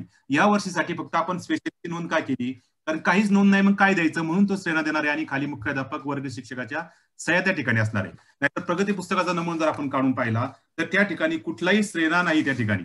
म्हणजे त्या ठिकाणी विद्यार्थी वर्षभरात गेला किंवा असं कुठे आपण त्या ठिकाणी नोंदवलेलं नाही. फक्त पालकांच्या स्वाक्षरी आपण घेतो, विद्यार्थ्याच्या प्रगतीच्या नोंदी घेतो, गुणांची श्रेणी देतो आणि सुधारणा आवश्यक असणाऱ्या गोष्टी सांगतो, विशेष प्रगती असणाऱ्या गोष्टी सांगतो, आवड छंद सांगतो. म्हणजे मला हे वारंवार सांगायचं आहे की विद्यार्थी पहिलीत प्रवेश झाल्यानंतर 8वी पर्यंत तो जाणार आहे, परंतु वर्गांच्या ज्या वेगवेगळ्या भिंती आहेत त्या भिंती पार करत असताना त्याची प्रगती काय झाली हेच फक्त त्या कार्डवरती सांगतोय आपण. तो पुढच्या वर्गात जाणारच आहे. प्रगती पुस्तक द्या, देऊ नका, काही करा, तो शाळाबाह्य असो काही असो, शासन नियमानुसार 2009च्या कायद्यानुसार प्रत्येक विद्यार्थी वरच्या वर्गात जाणार आहे. त्यासाठी वेगळी श्रेणी देण्याची गरज नाही. म्हणजे हा सुद्धा विचार तयार करताना केलं होतं. परंतु प्रश्न शिक्षकांचे येऊ शकतात की पूर्णपणे प्रगती पुस्तक कोरं कसं द्यायचं, म्हणून त्या विद्यार्थ्यांच्या बाबतीमध्ये ज्यांचा संपर्क नाही, ज्यांचं काहीच मूल्यमापन केलं नाही, त्यांच्याच बाबतीमध्ये तो श्रेय नावला तुम्ही, बाकीच्या बाबतीमध्ये द्यायची गरज नाही. आणि त्याही विद्यार्थ्याच्या बाबतीमध्ये जर श्रेय दिला नाही तर तो विद्यार्थीवर जाणारच आहे. त्यामुळे वर्गणुकी बाबतीमध्ये खूप विचार करण्यात, शहराच्या बाबतीमध्ये, प्रगती पुस्तकामध्ये खूप ताण घेऊ नका. जसं आहे तसं वास्तव स्वीकारा, तशाच नोंदी करा आणि तसंच प्रगती पुस्तक त्या विद्यार्थ्याच्या हातामध्ये द्या. धन्यवाद. सर मला एक विचारायचं होतं प्रश्न. हॅलो, कोण बोलतोय? नाव सांगा आणि बोला. मी मिसेस भारती बांदल बोलतेय सर. ओके ओके, धन्यवाद. सर आता तुम्ही आता म्हटलात की तो विद्यार्थी जर संपर्कात नसेल किंवा त्यांनी जर काही निकष पूर्ण केले नसतील तर, पण सर तो विद्यार्थी संपर्कात आहे कधी? ज्या वेळेला पोषण आहार येतो त्यावेळेला ते पालक येऊन पोषण आहार घेऊन जातात. म्हणजे असं 4-5 वेळेला आलेलं आहे वर्षभरात. आता डाळी झाल्या, तांदूळ झालं, पण ते पालक अभ्यासाच्या बाबतीत अजिबातच कॉन्टॅक्ट मध्ये नसतात. मग त्या पालकांना आपल्याला असं म्हणता येईल का की ते संपर्कात नाहीत? कारण इकडे जर पाहिलं तर 100% आम्ही पोषण आहाराचं वाटप करतोय आणि इकडे जर पाहिलं तर तो विद्यार्थी अभ्यासाच्या बाबतीत किंवा कुठल्याच बाबतीत ऑनलाईन नाही किंवा ऑफलाईन नाही, कशातच सहकार्य करत नाही. मग अशा वेळेला काय करायचं सर? तुमचाच प्रश्न खरं तर ह्या प्रश्नाचं उत्तर मला दिलेलं आहे. संपर्कात नाही याचा अर्थ तोच होतो तो गावामध्ये आहे परंतु त्याला तुम्ही ऑनलाईन संपर्क करू शकला नाही. त्याची कारणं अनेक असतील. करू शकला नाही म्हणजे त्याचे तांत्रिक प्रॉब्लेम असेल किंवा तो करत नाहीये किंवा ऑफलाईन पण करू शकला नाही. पण अशाच विद्यार्थ्याचा आपण म्हणजे संपर्क करू शकलो नाही म्हणून पुढे काय घडलं, आपण त्याला अध्यापन करू शकलो नाही आणि त्याचं मूल्यमापन करू शकलो नाही. त्यामुळे झालेलं नाही म्हणूनच त्याला आपला वर्गणूक करायचा आहे. लक्षात घ्या. संपर्क नाही म्हणजे पोषण आहार तर शालेय पोषण आहारात तर त्यांनी येऊन दिलेले आहेत. मग तिथं त्यांचा बरोबर अगदी तुम्ही बोलता ते तुम्हाला शालेय पोषण आहार त्यांनी घेऊन गेलाय. असे विद्यार्थी आपल्याकडे आहेत की ते वर्षभर ऑनलाईनला सुद्धा आहेत ना, परंतु त्यांचं आपण मूल्यमापन केलेलं नाहीये. त्याही मुलांना आपण वर्गवूनच करतोय. म्हणजे अध्यापन केले म्हणून त्यांना आपण वर्गवून करतोय असं नव्हे, त्यांचं मूल्यमापन केलेलं नाही मग त्यांना वर्गवून कसं करायचं. म्हणून म्हटल्याप्रमाणे या सूचना जरी लागू केल्या असल्या तरी तुम्ही कोणत्याही विद्यार्थ्याला खाली ठेवू शकत नाही. हे 2009च्या ऍक्ट मध्ये सांगितलंय आणि 2010च्या शासन निर्णयात पण सांगितलंय. त्यामुळे संपर्कात असो नसो, या वर्षी तो 3रीला होता, तो 4थीला जाईल, 4थीला तो 5वीला जाईल, 5वीला तो 6वीला जाईल. फक्त हे करत असताना ज्या विद्यार्थ्यांचं मूल्यमापन केलं असेल त्यांच्या श्रेणी कशी द्यायच्यात याबाबतचं हे सूचनापत्रक आहे. देऊ शकत असाल तर द्या, नाही खूप ताण घेऊ नका. जसं आहे तसं वास्तव चित्र प्रगती पुस्तकात द्या आणि ते प्रगती पुस्तक तयार करून ठेवा. जेव्हा शक्य असेल तेव्हाच ते विद्यार्थ्यांच्या पालकांच्या हातामध्ये द्या. प्रगती पुस्तक लगेच पालकाला मिळालं नाही म्हणून कुठलाही तांत्रिक प्रॉब्लेम येणार नाही हेही लक्षात घ्या. नाहीतर निकाल घोषित करायचा म्हणून विद्यार्थ्यांना बोलावणार आणि घोषित करा असं काही करू नका. धन्यवाद. Okay sir, thank you sir.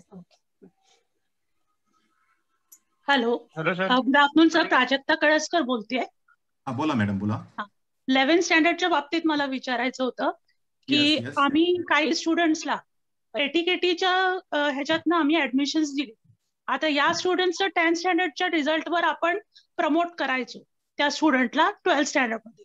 पण आता या वर्षी हा प्रॉब्लेम असा आहे की एक तर तो 11th स्टँडर्ड मध्ये पण तो एक्झाम्स देत नाहीये, 10th स्टँडर्डचा त्याचा रिझल्ट नाही. मग त्या मुलांचं काय करायचं? खरं तर ऍक्च्युअली तुम्ही 10th स्टँडर्डच्या बेसिकवर त्याला प्रमोट करता हा नियम नाही कुठेच. एक लक्षात घ्या. म्हणजे गेल्या वर्षी तुम्ही असाल माहित नाही मला, पण तो नियम कुठेच नाहीये. 10th स्टँडर्डच्या बेसिकवर त्याला 12वी मध्ये प्रमोट करायचा हा तुम्ही काढलेला एखादा नियम असेल, पण तो नियम असा कुठेही शासनाचा नाही. एक क्लिअर करतो. या वर्षी मात्र ठराविक स्टुडंट किंवा ठराविक विद्यार्थी आपल्या संपर्कात नाही किंवा त्यांचा आपण काही संपर्क केला असेल तर मी जो सांगितला 8 एप्रिल 2021चा शालेय शिक्षणाचा जो गव्हर्नमेंट रेझोल्युशन आहे, GR आहे, तो तुम्हाला मिळाला असेल कदाचित, तो प्राप्त करून घ्या आणि त्यानुसार त्या विद्यार्थ्याशी संपर्क करा. मग तो ऑनलाईन करा, ऑफलाईन करा, एखादी फोन कॉलवरती करा. नाही ऑफलाईन तुम्ही ऑनलाईन करू शकत, पण फोन कॉलवरती त्याची एखादी छोटी टेस्ट घ्या. तुमच्या सोयीने तुम्ही त्याचं मूल्यमापन करा. कोणत्याही पद्धतीने तुम्ही जो निर्णय घ्याल, तुम्ही जे मूल्यमापन कराल ते या ठिकाणी मान्य केलं जाणार आहे. परंतु याचा अर्थ असा नव्हे की तुम्ही मूल्यमापन केलं त्या विद्यार्थ्याला काहीच आलं नाही म्हणून त्याला वरच्या वर्गामध्ये पाठवायचं नाही, तर असं नाही. मगाशी मी सांगितल्याप्रमाणे सर्व इयत्ता 1ली पासून 8वी पर्यंत आणि स्टँडर्ड 9 and 11 चे सर्व स्टुडंट नेक्स्ट इयरला नवीन स्टँडर्डला प्रमोट करावायचे आहेच कोणत्याही परिस्थितीमध्ये. त्यामुळे त्याला एक्सक्यूज नाही. त्या विद्यार्थ्याचं मी मूल्यमापन करू शकाल असाल तर करा आणि त्याप्रमाणे त्याला वरच्या वर्गामध्ये घेऊन जा. मूल्यमापनामध्ये त्याचे निष्कर्ष काहीही येवो त्याला खाली ठेवायचं नाही, तर त्याला 12वीला त्या ठिकाणी घेऊन जायचं आहे. हा नवीन निर्णय या वर्षाकरता स्पेशल निर्णय आहे, हे लक्षात घ्या. त्यामुळे काही संपर्क असू द्या, काही त्याचे 10वीचे मार्क्स नसू द्या, त्याला तुम्हाला पुढल्या वर्षी 12 मध्येच बसवावं लागणार आहे. तुम्हाला सरळ मध्ये माहिती भरताना त्याला 12 मध्ये त्याला ऍडमिशन द्यावं लागणार आहे, हे लक्षात घ्या या ठिकाणी. धन्यवाद. थँक्यू. थँक्यू. कळसकर मॅडम, तुम्ही विचारा प्रश्न. विचारून झालं कळसकर मॅडम. ओके, ठीक आहे. तुम्ही तुमचं हँड डाऊन करू शकता. तर फार सुरेख रीतीने आदरणीय बनकर साहेबांनी आतापर्यंत अगदी नॉनस्टॉप प्रत्येक शिक्षकांचे प्रश्नाचे ज्या शंका आहेत त्यांचं निरसन केलेलं आहे. तर फार सुरेख रीतीने हे मार्गदर्शन सत्र झालेलं आहे. तर मला असं वाटतं जवळपास आपल्या शंका ज्या होत्या त्या बऱ्याचशा शंका रिपीट होत्या. तर त्याबद्दल नितीन मेमाणे सरांनी, त्यानंतर मी पण म्हणजे कुठल्या शंका येतात आहे कारण ज्या रिपीट असतील त्या तिथे आम्ही वाचल्या नाही, जी काहीतरी वेगळी दिसली ते आम्ही इथे वाचन केलेलं आहे. तर अशा रीतीने जिल्हा शिक्षण व प्रशिक्षण संस्था भवानीपेठ पुणे अंतर्गत 1ली ते 8वी त्याचप्रमाणे इयत्ता 9वी ते 11वीचे विद्यार्थी यांना आदरणीय बनकर साहेबांनी जसं सांगितलं की वर्गोन्नत करणे हे 8 एप्रिल 2021च्या शासन निर्णयानुसार बंधनकारक हे केलेलं आहे की कुठलाही, कारण सरांनी फार सुरेख रीतीने सांगितलं हे निकाल लावण्याचं पत्रक नाहीये, निकाल पत्रक नाहीये, ते विद्यार्थ्याचं प्रगती पुस्तक आहे की त्याची प्रगती कुठे आहे आणि त्यानुसार आपल्याला नोंदी करायच्या असतात. आणि त्यामुळे अर्थात आपल्याला विद्यार्थ्याला कुठल्याही वर्गामध्ये आपल्याला थांबवून ठेवता येणार नाही. फार सुरेख असं इतका वेळ आपण शिक्षक लोक अगदी प्रत्येक जणांना आपल्या या प्रश्न विचारायचे होते. चॅटबॉक्समध्ये आम्हाला प्रश्न दिसत आहेत. युट्यूब लाईव्ह वर जवळपास 1300 लोक सतत त्यांच्या प्रश्न आणि मार्गदर्शनासंदर्भात त्यांच्या प्रतिक्रिया येत होत्या.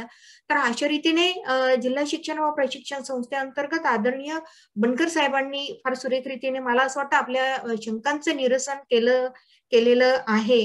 आणि आपल्याला जी अपेक्षित जे मार्गदर्शन होतं तर निश्चितपणे मला असं वाटतं अभ्यासक्रम विकसन व मूल्यमापन विभाग जिल्हा शिक्षण व प्रशिक्षण संस्था हे यांनी आपल्या या अपेक्षेची पूर्ती केलेली असावी अशी मी खात्री बाळगते. आणि हे जे सत्र आहे तर त्यासाठी मला आदरणीय आमचे शेणकर साहेबांनी मी लगेच सरांना म्हटलं की अगदी आमचं शनिवार रविवारी हे बोलणं झालं की सर मला याच्यासाठी एक डायस हवाय की आपल्याला शिक्षकांपर्यंत मोठ्या प्रमाणात पोहोचता येईल. तर त्यांनी अगदी लागलीच उपलब्ध करून दिलं आणि आदरणीय बनकर साहेबांशी तर सतत अगदी शनिवार रविवार तर आमचे यामध्येच गेले की कशा रीतीने हे आपल्याला शिक्षकांपर्यंत पोहोचता येईल. तर आणि अशा रीतीने मला असं वाटतं आपल्या शंकांचं निरसन झालेलं आहे आणि निश्चितपणे आपण विद्यार्थ्याला पुढील वर्गामध्ये उन्नती करण्यासाठी आपण यासाठी मदत करणार आहोत.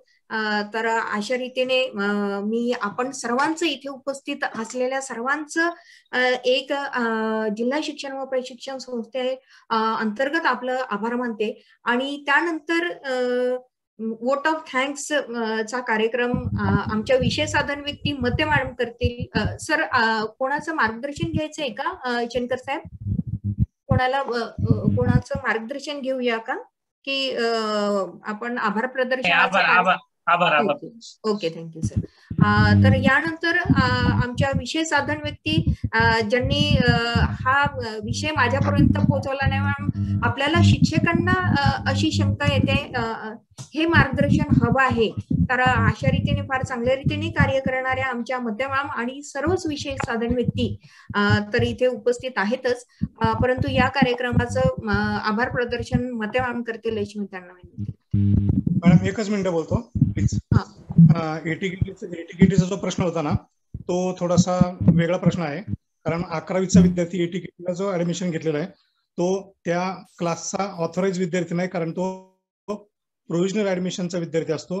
जेव्हा तो 10वी उत्तीर्णच मार्कलिस्ट आणतो तेव्हाच तो 11वीचा ऑथराइज विद्यार्थी होईल. त्यामुळे त्या विद्यार्थ्याच्या बाबतीमध्ये प्रमोशनची प्रोसेस होणार नाही. अगदी बरोबर आहे गणपुले सर, तुम्ही सांगितलेलं अगदी बरोबर आहे.